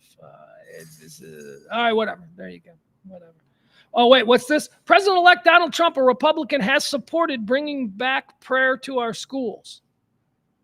Okay, you know what? Normal guy here, normal guy. 70% of Americans, right? 15% fracking gone on the right. They're nuts. Can't deal with them. 15% on the right. 15% gone on the left. 70%. Speaking for us, 70% here. So the subject is prayer in school, right? Okay. So this is where me, normal guy, feels the way I feel about prayer in school. You want to pray? Have at it. There you go. Thank you. Just fix the problem. Just fix the problem. Now, where I draw the line is when the teacher gets up and goes, okay, everybody's going to do Catholic prayers now. Get on your knees. You know, you can't, they can't force you to pray. But the big problem here, and this is why everyone hates the left and why on Tuesday they got their asses kicked. The big problem here is if somebody wants to pray, if there's like this weird, like religious kid in your class who's like, you know, like Carrie, like, you know, the movie Carrie. I'm sure Carrie wanted to pray in class. I'm sure she probably did. All right. So that weird, like religious people, I got to say my prayer. What? So that kid starts praying during one of his moments that he deems appropriate for him to start praying in class. So that kid starts praying and somebody complained. That's the disconnect. That's where the left loses everybody. Because somebody complained, I don't think he should be allowed to do that because my son doesn't know what he's doing and my son feels left out. Let a motherfucker pray if he wants to pray, okay? He wants to pray, leave him alone. You know what's great about this country? We're all different people from all different places with all different crazy things. You want to pray in class, you pray in class. You don't force my kid to pray in class. You know what my kid don't want to do? You know what my kid don't want to do? You know what I might not want my kid to do? I don't want my kid to have to stand up before every day and pledge his blind allegiance to some set of values and instructions to a government he hasn't even learned about yet. That's why he's in school. He's in school to learn all of that shit. You got him pledging allegiance before you've taught him what he's pledging allegiance to. So I'm sorry if Abdul or Shlomo or fucking whoever wants to drop to a knee and thank their creator in their moment of privacy. I think we should just be okay with it. They ain't forcing anybody else to do it. Forcing someone to do it. Now I got a problem with that. Prayer in school. So controversial. Trump is a monster. He wants to bring prayer back to school. Not what they're going to do is they're going to make it okay to pray if you want to pray. That's it. And that has always been the disconnect. The left didn't even want you to be able to pray. You must be kicked out of class. Come on, man. That's dickish. And that's why Tuesday happened. That's why last Tuesday. That and a million other little things that caused regular people in the middle to go, you know what? I'd rather be with the loudmouth asshole at the bar talking shit than with you people who take every single opportunity to criticize me and try and make me feel bad about who I am when I'm just a normal person trying to make my way through this life, figuring shit out as it changes in front of me. That's what the left did. That's how the average person feels about the left. Yeah, I'm sure that Adam's arguing with me. I'm looking at the chat room. I see he just said, I don't know what that. I hope he's not. Because Adam, you're very representative of that. You're always quick with a criticism, and man, you guys got to get elected. You guys got to get elected. You got to change everything about the way you operate. You got to stop being irritating. You got to start being cool. You know what? Nobody's doing that. Nobody's trying to be cool on the right. They're not cool on the right. They're dorks. They're like weird. They're not cool. The left is certainly not cool. The left is irritating. Cool. Choose to be cool. All right, let's go. Louisiana 10 Commandments. There we go. How about Peanut the Squirrel? Hey, Peanut the Squirrel. That was a big story a couple of weeks ago. Peanut the Squirrel. Peanut, New York, right? Right there on the New York-Pennsylvania border. Some dude was doing TikToks with Peanut the Squirrel. Peanut was a squirrel that he found. He nursed Peanut back to health, put a hat on it, and all of a sudden, look at Peanut. Peanut's a star. Peanut's on TikTok. Everybody loves Peanut. Somebody, probably a lefty, doesn't like Peanut. They call the authorities, and the authorities come and take Peanut away. They took Peanut away, and they also took some raccoon, but apparently nobody cares about the raccoon. The raccoon wasn't as charismatic as Peanut. So they take the Peanut and the raccoon away, and let's call the raccoon Jugsy. Let's call him Jugsy. So Peanut and Jugsy, they go away. I had a friend who had a raccoon named Jugsy. So Peanut and Jugsy, they go away. And the whole world is like, what? Why can't you? And apparently Peanut is wildlife, and there's like some crazy law that must be enforced that where you can't have wildlife, so whatever. Nobody used common sense, right? It was just like cops showed up, and they were like, this is illegal according to Section 4, Paragraph 2 of the New York State Wildlife Code, Section 5. And then they just took the dog. They just did, this is what us normal people fucking lose our shit about. So there was no common sense utilized. It was just, this is violation of Section 4 of the New York State Wildlife Law. There was just that. There was no, what's going on here? We got a complaint. A woman says that you've got a bunch of wildlife and all that. And then the guy comes out and he's like, yeah. This is Peanut the Squirrel. Maybe, he's got like 500,000 followers. Yeah, we just do crazy little things on TikTok and all that stuff, officer. Is there a problem? And at that point, the officer should have went, yeah, no, there's no fucking problem at all. I'm leaving. But that's not what happened because of bureaucracy and because of, this is a clear and obvious violation of New York State Wildlife Code, Section 4, Paragraph 2. There was that. And so they got taken away. And then that dude with the 500 million followers or whatever, he went there and he's like, the bureaucrats took Peanut and Jugsy. So that was a big story. People were right to be upset. It's a tiny, stupid. It's not like people be like, that's not even an important story. It is an important story, okay? Because it is symbolic of a million other little fucking stories that people have to put up with. And that's why so many are upset. So they took Peanut away and, they killed him. They fucking killed him. Yeah, they euthanized both Jugsy, the raccoon, who ain't never hurt anybody. Jugsy caught nothing but strays in this whole thing. Jugsy was just there. Run, Jugsy, run! If Jugsy had just ran. So they got Peanut in his cowboy hat. I wonder if he was wearing a little cowboy hat when they stuck the needle in his arm, when they euthanized him. So they euthanized little Peanut the Squirrel. And the reason they euthanized him was because this is what the whole law is about. We got rabies problems. You can't have these things. You got to make sure they don't have rabies. So they kill them. They test them for rabies. And they're like, hey, Peanut didn't have rabies. Peanut was all good. No problem. Here, you can have your dead squirrel back. That's the shit. This story caught fire because of all these things that I'm telling you about. Just all these little micro irritations that didn't need to happen. Peanut doesn't need to be dead. This guy who is now representative of every put upon American citizen, this guy doesn't need to have a dead pet. This guy doesn't need to have his whole TikTok scheme freaking upended. Now what? Now he's got to go find another squirrel? And look at me. You think I need to be on here defending squirrels? What do you know about me? You know I hate squirrels. I hate squirrels. Squirrels are the worst. They're fancy rats. They're rats in fancy coats. That's all. They're rats who live in the suburbs, and people are like, oh, aren't they cute? No, they're not. They're rodents. They're rats. And not only that, squirrels are mean. Squirrels, cats. My friend James says cats are the Lord's perfect killing machine. No, squirrels. Squirrels are more athletic cats. That's what they are. And they will get you, and then they will get away. Squirrels get away. You don't catch a squirrel. When a squirrel attacks you, you don't catch it. It gets away 100% of the time. I hate squirrels. And now I'm here defending Peanut the squirrel and the tragedy that surrounds his sad tale. Peanut the squirrel, ladies and gentlemen, did not have rabies.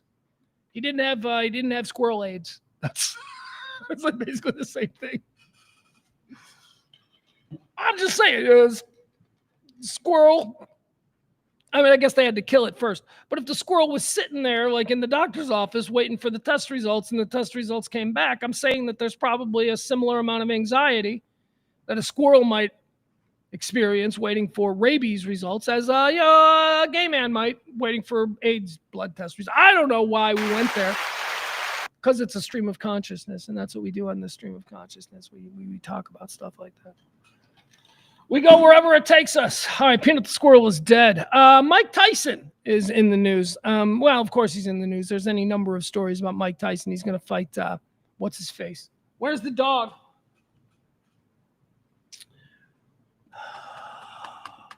I neither hear the dog nor have heard from the dog in the better part of a half hour.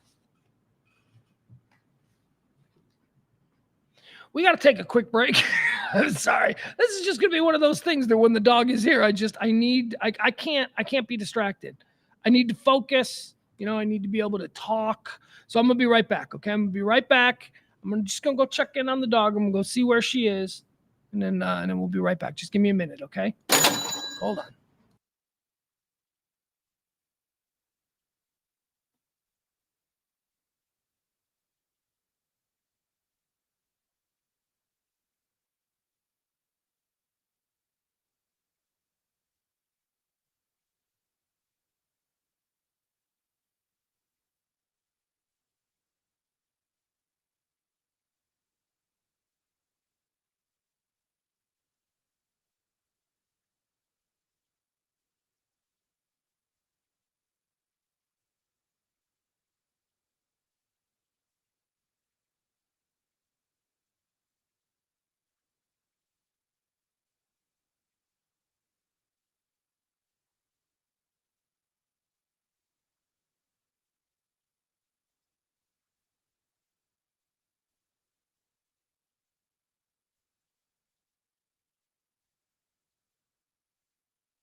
All right. We are back.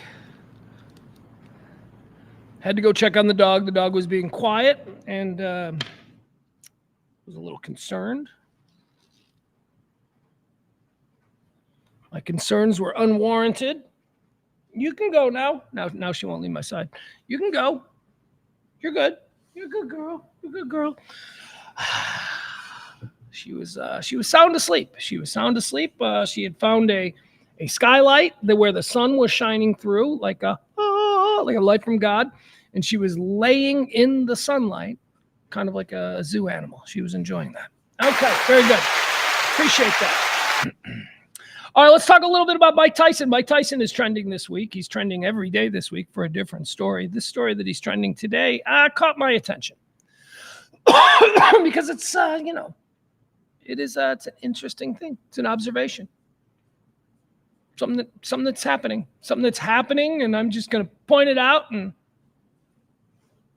different rules apply to different people, I guess. Of course, Mike Tyson is trending because on Friday he's going to fight Jake Paul. Jake Paul, the much ballyhooed Netflix idiot fight. It's just going to be a fight for idiots. And I'll be watching. Hi. I'm totally down. Me and my 15-year-old idiot son. God, this weekend. It's fight weekend. It's the weekend for me and the boy. Hey, this might be kind of fun. This might be something maybe we can do and we can think about. So my kid is like, he calls me yesterday and he goes, hey, are we going to watch the Jones-Miocic fight on Saturday? And this is John Jones versus Miocic, former heavyweight champion. Anyway, big UFC fight. Really, really good matchup. And I'm like, okay, well, I guess I wasn't really aware that it was happening this weekend, but whatever. He seems to be planning his weekend, and it's obvious to me that he wants to watch this. And I'm like, okay, yeah. So I'm thinking about maybe we go to Buffalo Wild Wings or something, because I don't want to buy it. I don't want to spend $70 on a fight. Maybe we go to Buffalo Wild Wings. You could take a 15-year-old to Buffalo Wild Wings, right? That's what I was wondering. You could take, like, if you want to go watch a fight on a Saturday night. I mean, I'm not taking them to like a dance club or something, I'm taking them to anyway, so that's Saturday night. But Friday night is Jake Paul and Mike Tyson. And I said to him, I go, that's the fight you care about? I go, don't you want to watch Jake Paul and Mike Tyson? And he goes, oh, that's Friday, that's right. And I'm like, yeah. I'm like, okay, so we're gonna have boys weekend. It's gonna be a bunch of fights. We're gonna watch a bunch of fights this weekend. One of them on Friday night, probably not real at all. And then the one on Saturday will be very real. Miocic and John Jones, that'll be real. So Mike Tyson has been trending. They're trying to hype the fight. It's happening Friday, live streaming on Netflix. It's going to be at AT&T Stadium here in Arlington, Texas, just outside beautiful sunny Dallas, where we do this show from. So the whole town's abuzz. Mike Tyson is putting out videos of him training. And look, I told you what I think is going to happen. I don't. Mike Tyson is 100 years old. Jake Paul is a real fighter. All right. Jake Paul's not a real fighter. He's a YouTuber. Shut up. He's been training as a real fighter for 4 years with the absolute best. 4 years. He's a real fighter. Okay. 4 years. You dedicate 4 years of your life to doing something at the highest level, and you have the time and the money to be able to really invest the way you need to invest. So is he a great fighter? I don't know. Is he an actual fighter? Yeah. Is he young? Uh-huh. Is he big? Yep. Do I think he can take a 60-year-old? Yeah, I do. So what if the 60-year-old is like a Mike Tyson?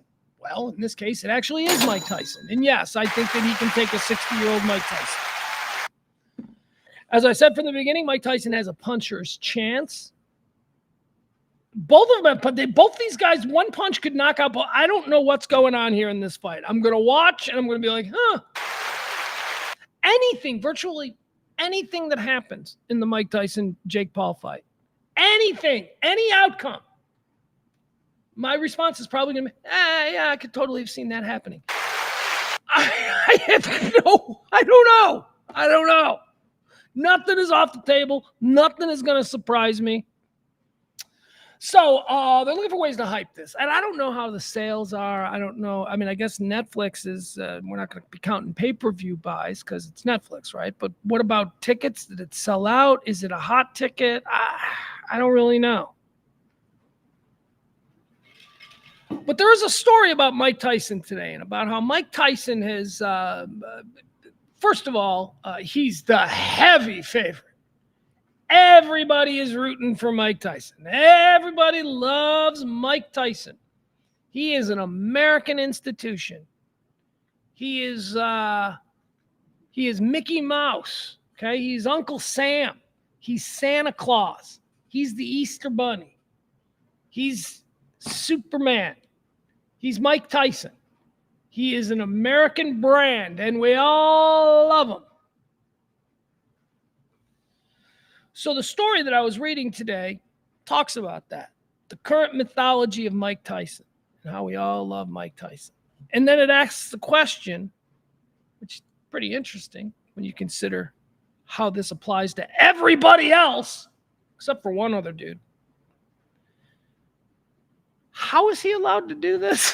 How exactly is Mike Tyson, a man who served time in prison for violent rape, and then all these, how does he have these advertisers? How does he have like the support and marketing and branding cachet of Netflix? How is it that almost anyone else, the mere suggestion of something like this is enough to just end their careers? How is it that we just go, it's just Mike Tyson? That's okay. Mike Tyson, we're going to let Mike Tyson slide. Yeah, he raped and brutalized that Washington girl, Deandra Washington, whatever her name was. I don't know how familiar you people are with that story, but that happened, okay? Mike Tyson raped her. That's not even, I mean, he says he didn't. He's like, he wanted, and then it was like, he wanted it. Dude, those details are pretty, he raped her. He probably did that to a bunch of other women. He was Mike Tyson in 1991. He was out of control. He was mentally unstable. They didn't know that he was bipolar until like he went to prison. And then they're like, oh yeah, he's fucking nuts. See, he was just allowed to be Mike Tyson because enough people saw, first he was like 17, 18, 19 years old. Enough people saw what he could be. So he was allowed to be that. And it ended for him in prison. He went to prison. And then he got out, and like most people, their careers would be over. Mike Tyson got out of prison and immediately fought Peter McNeely on pay-per-view and made like $100 million. Like there was no hiccup at all. There was no questioning whether it was morally right or not to be buying tickets and to be encouraging someone like Mike Tyson, who had been in prison for rape. And look, again, I say this all the time. These are observations. I've not given you one opinion yet. I have simply told you what happened. And now I'm just saying, how did that happen? Anthony Anderson is the other one. Anthony Anderson is a guy who Hollywood loves. He is given every insider job. And by insider job, I mean hosting the Emmys, hosting this. It's ABC's Salute to Black America, or whatever. All these insider gigs, he's given them and put them on family-friendly ABC TV. This guy has more rape and sexual assault allegations. I'm trying to think of somebody who's been canceled and whose life is over, basically. But anyway, Anthony Anderson, going back years. And then there's like some recent ones from like a couple of years ago. And yet we overlook it. Anthony Anderson. Here we are with Mike Tyson again. Now we're bringing back the question of Mike Tyson. And how is it that American civilized society has sort of come to a point with Mike Tyson where you would let him babysit your children? Mike Tyson would be like, oh, we're just going to leave the kids with Tyson now. And I'm not saying it should be like that. I'm not saying that people change and they mature and they, lead different lives, because I think that's very true. And I think that Mike Tyson in 2024 is absolutely not the Mike Tyson of 1990. But still, okay? How about some consistency? Why aren't women's groups every time? This thing has been a major sports, I'm not going to call it story, distraction. The Jake Paul, Mike Tyson thing. It's been a major distraction going on 2 years now. I mean, it was supposed to happen last summer. It didn't happen. They pushed it to now. It's been going on a while.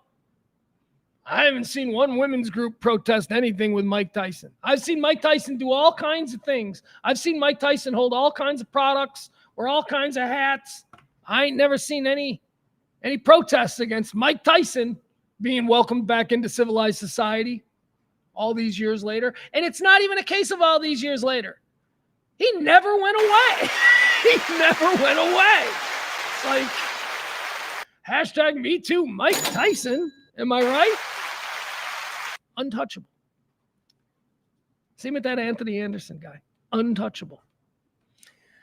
All right. Moving on. Mike Tyson. He is a rapist, and he's America's favorite rapist. Although that might be Anthony Anderson. Anthony Anderson might be America's favorite rapist. I don't know. We'll find out. How about this story? This is a weird story. Elon Musk and Chloe Fineman. You know who Chloe Fineman is? Chloe Fineman's the cute little blonde girl from she's the cute little blonde girl from Saturday Night Live. She's real funny. She's cute, little blonde girl. It's like a little sister type, you know. She's good. I'm trying to think if there's anything that like sticks out. Like what character does she do?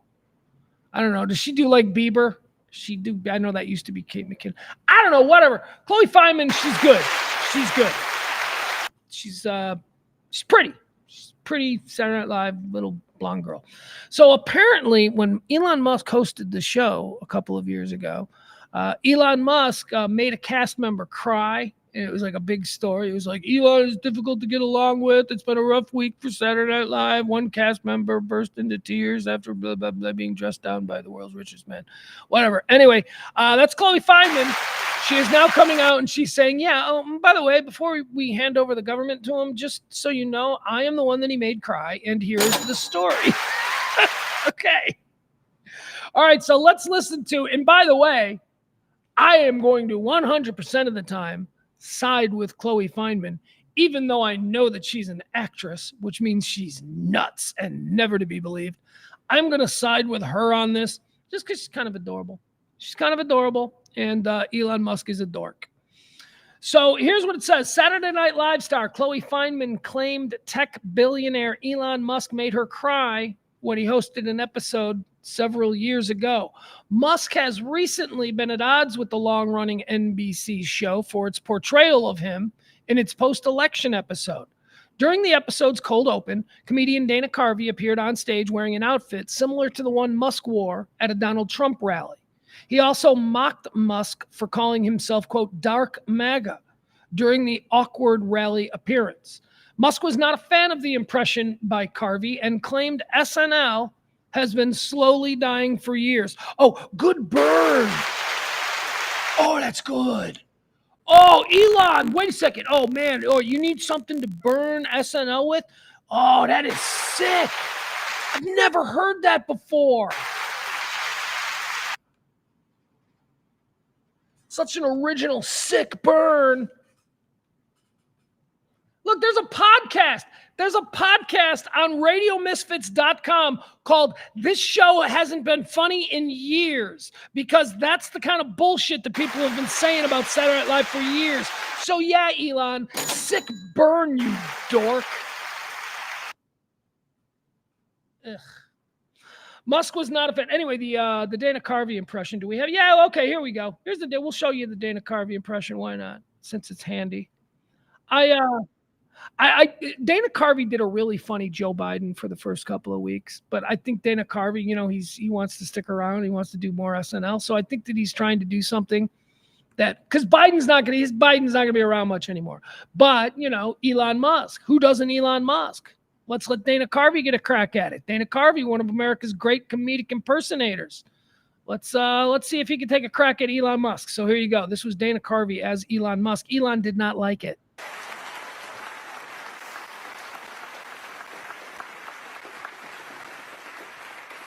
On Tuesday, Americans went to the polls and elected Donald Trump to be the next president of the United States. Oh, wait, we don't need to watch all this bullshit. Oh, here it is. Yeah, we'll just get to the Elon Musk. Here we go. We can all go to Mars with the other man that we love and trust, Elon Musk. All right.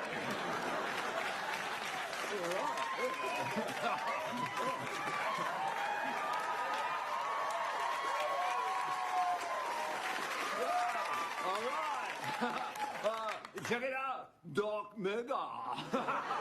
Yeah, but seriously, I run the country now. And America's gonna be like one of my rockets, you know, they're super cool and super fun. But there's a slight chance it could blow up and everybody dies. Anyway, I'm Doc Mega. See you in the White House. USA, USA. All right, there you go. So, I mean, it was lame. It was not even remotely interesting. I don't know. We'll see. He's Dana Carvey. He'll get another crack at it. He's Dana Carvey. This isn't some guy in his second season on Saturday Night Live working out new impressions. No, I think Dana Carvey's track record of just hitting home runs with these impressions, he gets one more shot at it. Because somebody's got to perfect an Elon Musk. I don't know that that's it, though. We'll see. I don't know. Anyway, back to the story about Elon Musk, the time he hosted and he made Chloe Fineman cry. Let's see here. It says, in a TikTok video posted Monday, Chloe Fineman fired back at Musk. Remember, Musk criticized the show? He criticized the show this week because he didn't like the impression that Dana Carvey did. He said the show hasn't been funny in years. So then Chloe Fineman, she fires back. Chloe says, okay, I just saw some news article about Elon Musk being all butthurt about SNL and his impression. But I'm like, you're clearly watching the show. What are you talking about? Fineman then revealed how Musk supposedly brought her to tears before his episode in 2021. Chloe Fineman goes on to say, and I'm like, you know what? I'm going to come out and say at long last that I'm the cast member that Elon made cry, she continued. And he's the host that made someone cry. Maybe there's others, but I saw some articles and stuff, and I was like, I'm not going to say anything, but I'm like, no, if you're going to go on your platform and be rude, like, guess what? You made Chloe Fineman, burst into tears because I stayed up all night writing the sketch. I was so excited. I came in, I asked if you had any questions, and you stared at me like you were firing me from Tesla or something, and you were like, it's not funny. I waited for you to be like, ha ha, that's just a joke, Chloe. I'm just kidding. But no, then you started pawing through my script, like flipping each page, being like, I didn't laugh once, not one time. Q2. This is seriously what she wrote. She sounds like a crazy ex-girlfriend, right? This is awesome. Cut to the sketch. It made it on the show, and it was fine. And I actually had a really good time. And I thought you, sir, were actually pretty funny in it. But, you know, have a little manners, sir. Yeah. Oh, did she actually say that? Oh, do you have her? Oh, wait a second. Here we go. Maybe we got... Maybe this is Chloe Fineman. Oh, I didn't realize that it was actually a video. Oh, let's watch this. This is her. I just did an impression of what I imagine her rant was like. But here, now we actually have her rant. So cool. So cool. All right, here we go. Chloe Fineman. She's got beef. She's got beef with Elon Musk. Here we go. Okay, I just saw some news article about Elon Musk being like butthurt about SNL and his impression. But I'm like, you're clearly watching the show. Like, what are you talking about? And I'm like, you know what? I'm gonna come out and say at long last that I'm the cast member that he made cry. And he's the host that made someone cry. Maybe there's others, but I saw some articles and stuff and I was like, I'm not gonna say anything. But I'm like, no, if you're gonna like go on your platform and be rude, like, guess what? You made Chloe Fineman, burst into tears because I stayed up all night writing the sketch. I was so excited. I came in, I asked if you had any questions, and you stared at me like you were firing me from Tesla and were like, it's not funny. I waited for you to be like, haha, JK. No, then you started pawing through my script, like flipping each page, being like, I didn't laugh once, not one time. Cut to a sketch made it on. All right. Oh my God. Somewhere out there is an ex-boyfriend of Chloe Fineman watching that going, yeah, this is what I was talking about. This is exactly what, yeah, she's cute and she's funny and she's good at a party, but this is all the time. There you go. Chloe Fineman versus Elon Musk. Let's see. What else do we have here? Here's a crazy weird story. Crazy weird stories. Who likes them? You got to figure this is related, right? You got to think. You got to think that this is. Hold on. Let me open up this page. So both Patrick Mahomes and Travis Kelce's houses got robbed over the weekend. Patrick Mahomes and Travis Kelce, of course, teammates on the Kansas City Chiefs. Patrick Mahomes, greatest quarterback ever. All right, whatever. We're getting there. I mean, I'm not 100% sold on that statement, but I'm comfortable saying it now. Oh, Jesus, what's she doing? Oh, Jesus. All right, hold on. Just in case someone tries to come in here, I gotta... Hold on. I'll be right back. We gotta fix this. Be right back.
Ugh.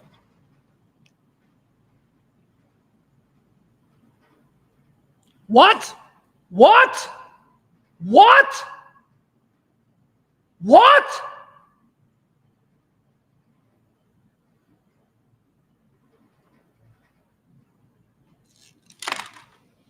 Oh my God.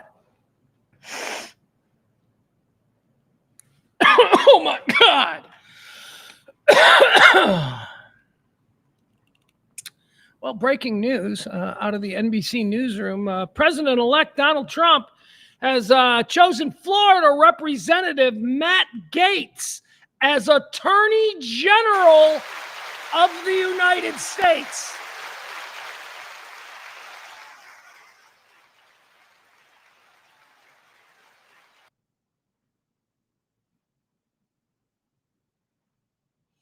Holy fuck.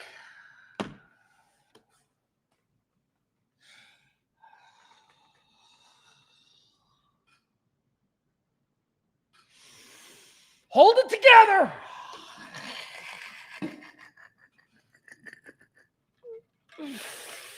Incoming, Marjorie Taylor Greene, going to be in charge of the FDA. Watch. Oh, watch. Oh, watch. Wow. Wow. Whatever. It doesn't matter. It's all construct. That's all construct. You fucking liberals. You liberals did this. You liberals did this.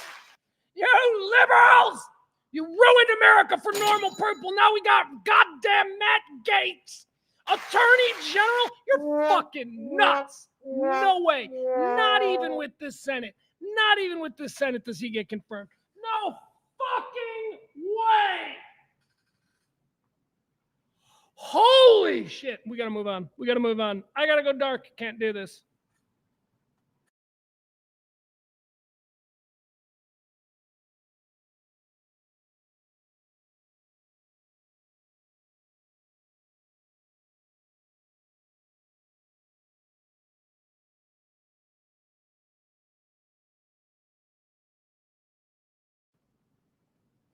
All right.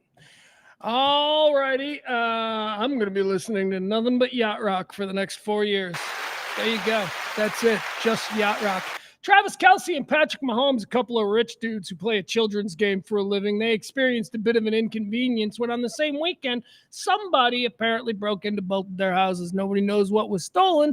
Nobody was home at the time. Nobody cares. But isn't that a fun story? Matt motherfucking Gaetz is going to be in charge of the United States justice system.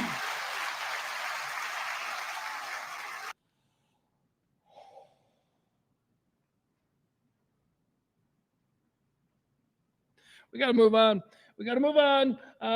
Travis Kelce and Patrick Mahomes, their houses got robbed.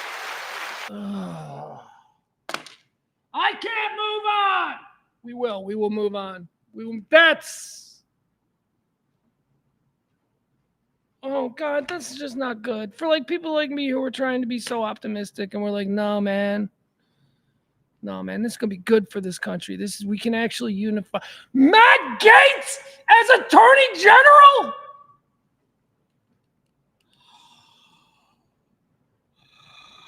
I don't even know what his politics are. I just know he's the worst.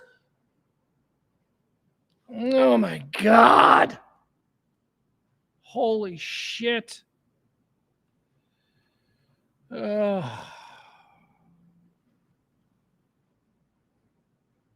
Jesus Christ, you liberals.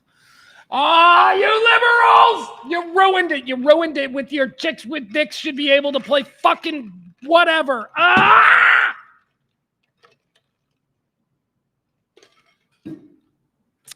We got Matt Gaetz. Not a single.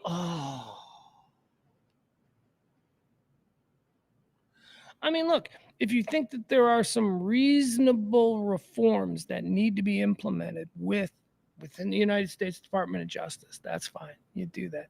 If you want to remake the entire United States Department of Justice, what you would have to do is burn it all down. And I guess that's what Matt Gaetz is. He's going to burn it all down. That's fine. Okay. I don't know. Maybe. All right. Let's see. I'm gonna be a bit of a hope trafficker again, right? Because we're staying optimistic about a better America being built for us and our children moving forward. Smoking that hopium. All right, so here's what's going to happen. Matt Gaetz is the guy that when a company is like totally fucked up and it's just like you need to fire a whole bunch of people. So maybe Matt Gaetz is that guy at the Justice Department that they're going to put in there. He's going to fire everybody and then he's gone. And then he's gone himself. He was just brought in to kill everybody off so that when they restructure and bring in a new person, he's gone because then everybody would resent him. They're like, yeah, he fired everybody. And so he's gone. I don't know. I'm trying to be optimistic. That's crazy. That's just fucking, I'm sorry. I'm trying to be as optimistic as fucking possible. That's fucking nuts. That is a deal breaker. What? Matt Gaetz? Motherfucker, you should have offered him up as a show of, appreciation. That motherfucker should be in prison. You're going to make him the Attorney General. Oh, my God. Oh. That's it. Well, you know what? Let me tell you something, folks. Let me tell you something. I care about two people in this world, really. When push comes to shove, I care about two people in this world. One of them is an old white lady, and another is a 15-year-old white Texan. All right? That's it. Those are the two people who I cannot put any faith in anybody else anymore. I care about those two people. An old white lady and a 15-year-old white kid in Texas. Okay? Thankfully, I'm pretty safe in believing that they're going to be fine. They're going to be fine. I'm pretty sure like old white ladies, I think they're safe. They're going to be taken care of. All the doors are going to be open, right? We're going to take care of our old white ladies. So good. So mom, I don't have to worry about, them kicking in her door in the middle of the night. She's going to be fine. She's an old white lady. My son, he's 15 years old. He's white. He's a Texan. He's got a Southern drawl. He's going to be fine. He is fine. This whole thing is shaping up. I'm going to be fine. I'm a middle-aged white man. It seems to me like everything's going to be fine for me. Everything's going to be fine. People I care about are going to be fine. So here we go. Burying my fucking head in the sand for the next 4 years. Let's go. Let's ride this out. Matt Gaetz, Attorney General. Matt Gaetz. Whoa. Good Lord. I mean, that's crazy. That's crazy. Did you hear that laugh? That's how nuts I am right now. What was that laugh? That laugh was not normal. I got to move on. I got to move on from this. That is really shocking.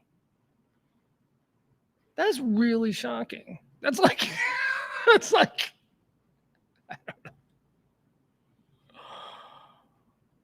Because everything was like, there were a number of his picks that you could go, yeah, a number of his picks you'd be like, yeah, but you could be like, oh, okay, that's fine. The Fox TV guy with the defense secretary, that's fucking really troubling. I gotta be honest with you. I was trying to put, a smile on that, but that is now compounded by the news of the Attorney General. That's really troubling. So the Attorney General and the Secretary of Defense, two of the most important positions that you would need if I don't know, you were going to try and stage a coup. They don't seem like good picks.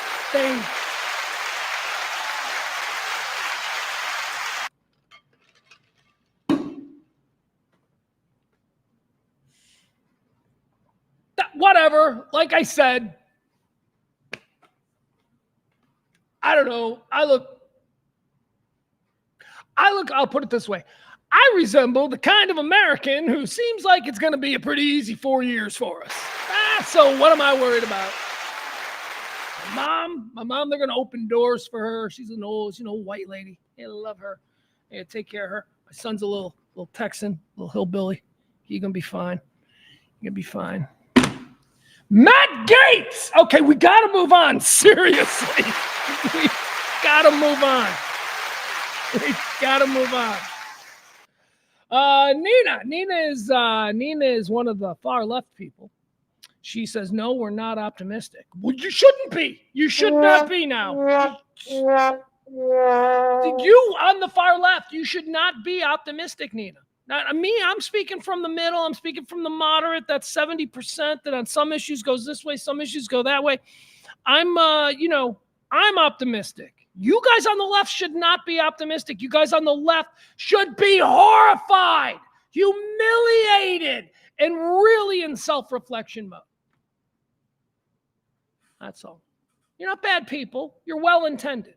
Very well-intended. Some might argue too well-intended. Can you be too well-intended? Who else we got? All right, key Trump administration picks. Matt Gaetz, Attorney General, Director of National Intelligence. We're going Tulsi Gabbard. We're putting a girl that was raised in a religious cult in charge of national intelligence. That's cool. Didn't know that till just now. Processing that on the fly. You guys know that Tulsi Gabbard was raised in a religious cult, right? You know all about that, or you just casually did not tell you that on Fox News? Do you not get that deep into like who raised her and what her worldview is? Okay. She's in charge of all our secrets. Cool. Fuck! Oh my God. Didn't see that. Didn't know about Tulsi being named to such a sensitive.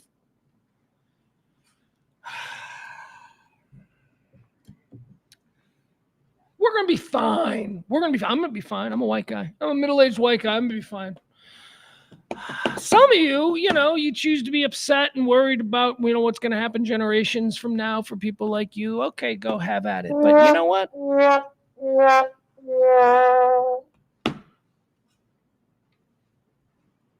Al says he's extreme center. Yeah, that's, I don't know what I am. I think that I might be classified as extreme center as well, because my friends on the left, they think I'm MAGA, which, they know I'm not. And then my friends on the right, you're just fucking Hollywood liberal. They think that. So whatever. Here's what I think. I think when an issue presents itself, I look at that issue and I go, what's the right way to think about it? And I consider it. And oftentimes, my conclusion is incorrect, as is yours on many other decisions that you make throughout your daily life. I don't wish to be defined by the summation of my incorrect or correct choices. I am an independent. I am in the middle. I go wherever I want. I might vote with you on something today and not vote with you on something tomorrow. Sometimes I don't know what I'm saying. Adam says you're not MAGA. You're just unaware of your privilege. I'm not unaware of my privilege. I completely understand my privilege. I get my privilege. Why? See, that's the thing. Why you're casting, like, you're uncomfortable with me being okay with my privilege. That's what it is. It's not that I'm unaware that, I had some benefits being just white, just a white guy.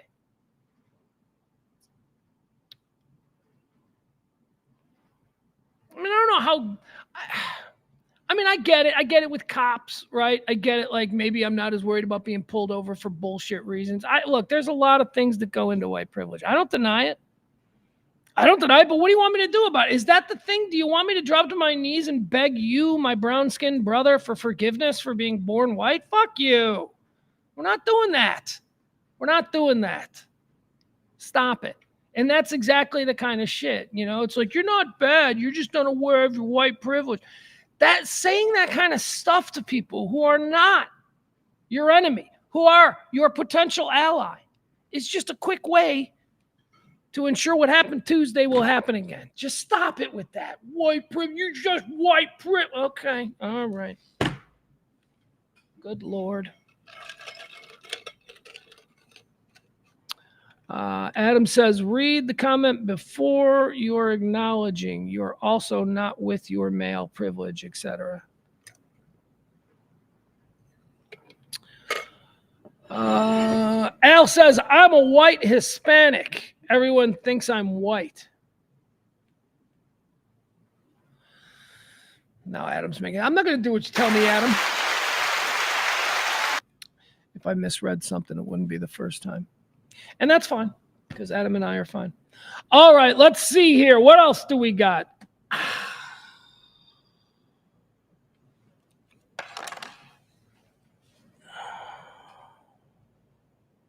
It's like now just totally sinking in that Tulsi Gabbard is going to be in charge of our intelligence. Oh, fuck. Oh, my God.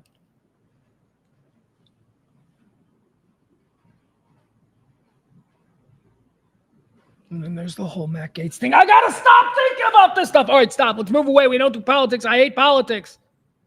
I hate politics. I hate individuals involved in politics even more. So I got to get myself distracted. Look, this would be like if, Kamala had won. I'd have the same reaction if she thought it was a good idea to name Alexandria Ocasio-Cortez as, Attorney General.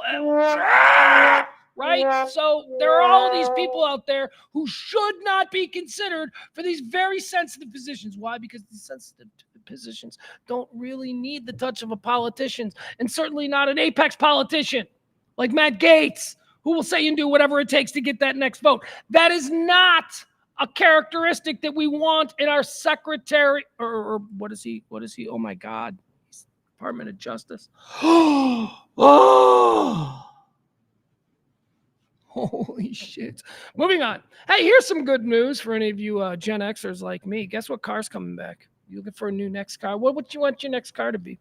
This is a car that was only around for about 3 or 4 years. 88, 89, 90, 91, 92, maybe 92 was the last year. Maybe 92 was the first year. I don't know. I just know there was a 92 version of this car, and my friend had it.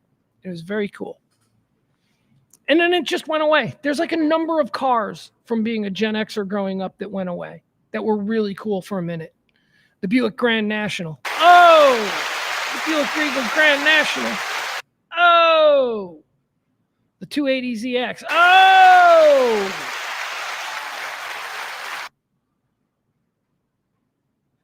Fiero GT. Okay. That was a fun car.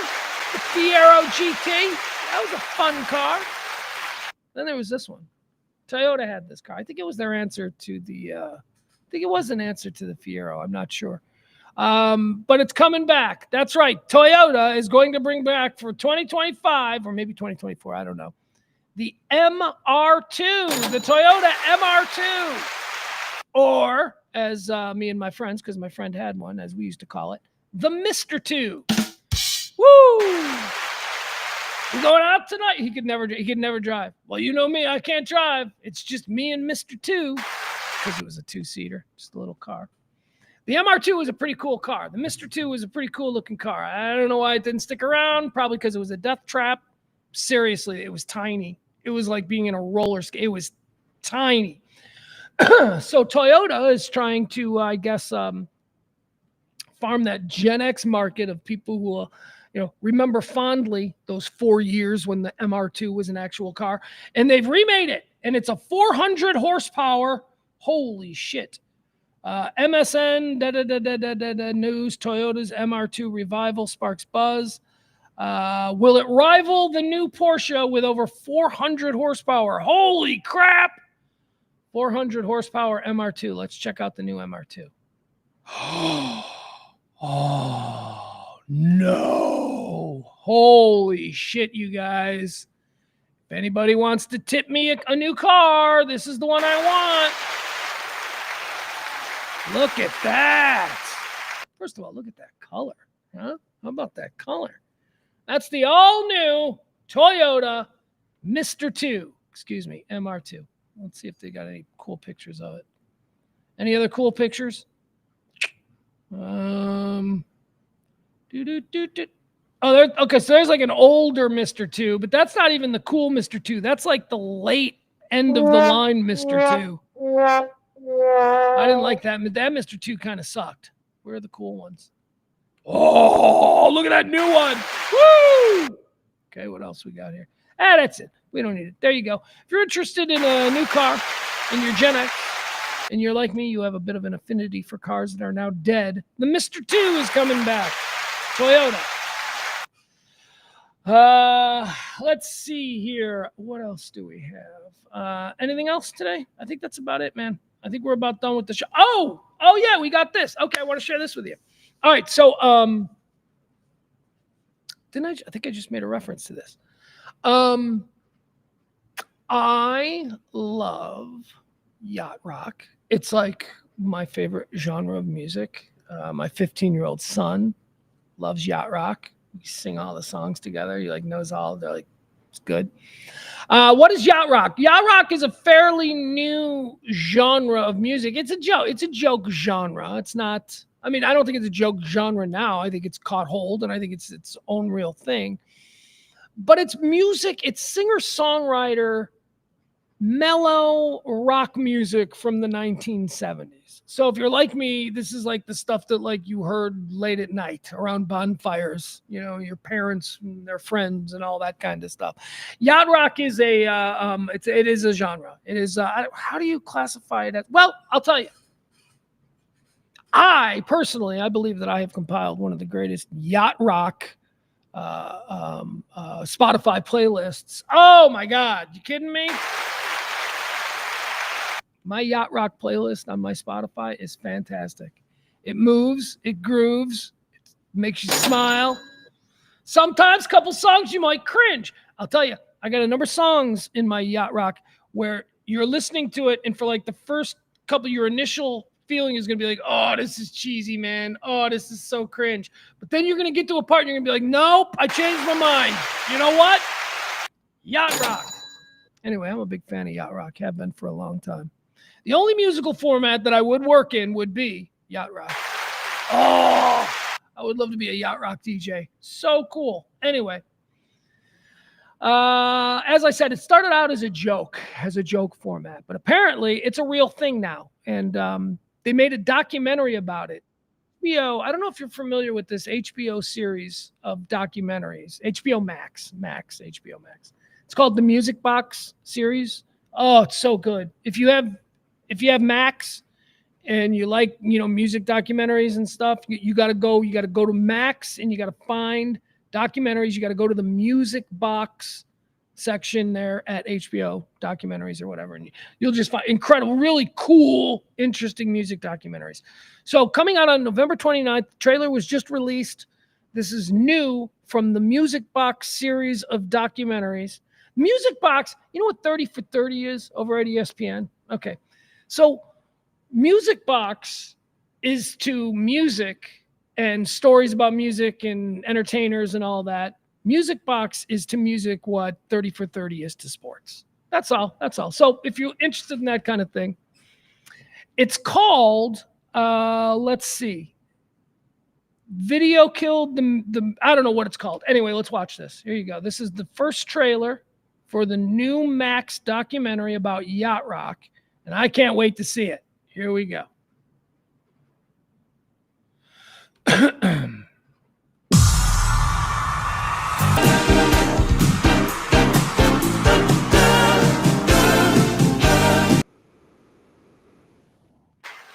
All right, there you have it. Very excited about that documentary, Yacht Rock, coming to Max, November the 29th. I think that's it. I think we're good. I think we're done with the show today. I appreciate you hanging out with me a little bit later than normal. Did I give you 2 hours? I don't think I did. I don't think I gave you 2 hours, did I? 1, 2, wait. What time did we start? We started at 1:30. I gave you about 2 hours. Hey! Look at that. That's awesome. I'm looking at a scroll on the news. It's going to be weird. We're going to get over it. We're going to choose our adventures. And my adventure is not going to be to go down a bunny hole of these new administration picks. Because honestly, what do I know? I don't know shit about shit, right? That's all. I don't know shit about shit. Ain't nobody voted for me to do nothing, so my opinion doesn't count for nothing. The guy everybody voted for thinks that Matt Gaetz is the best choice for Attorney General, so I'm just going to be okay with that. We're all going to be fine. Love you guys. We'll see you back here tomorrow, right? Noonish. I'm thinking noon. I don't have anything. Today I had some stuff scheduled, so it's also the reason we got the dog around here. There were things that happened today. Yesterday was nuts. Yesterday I don't even want to talk about yesterday. Yesterday I just couldn't make it happen. I had to be out in Fort Worth, and I was like, I can't get back there. So thank you for indulging me yesterday, and thank you for allowing me to be a little bit late today. We'll be back tomorrow with more Rant, current events, talk radio the way it should sound, everything you need to know about the day, encapsulated in a nice little 2-hour stream of consciousness rant performed by yours truly, Pugs Moran. We do it here from the Kelly Moore Memorial Studios in the beautiful E-Gallery in Dallas's Design District. Check us out at RadioMisfits.com. We are Radio Misfits Dallas. Let's see, any word of advice to you? Be nice.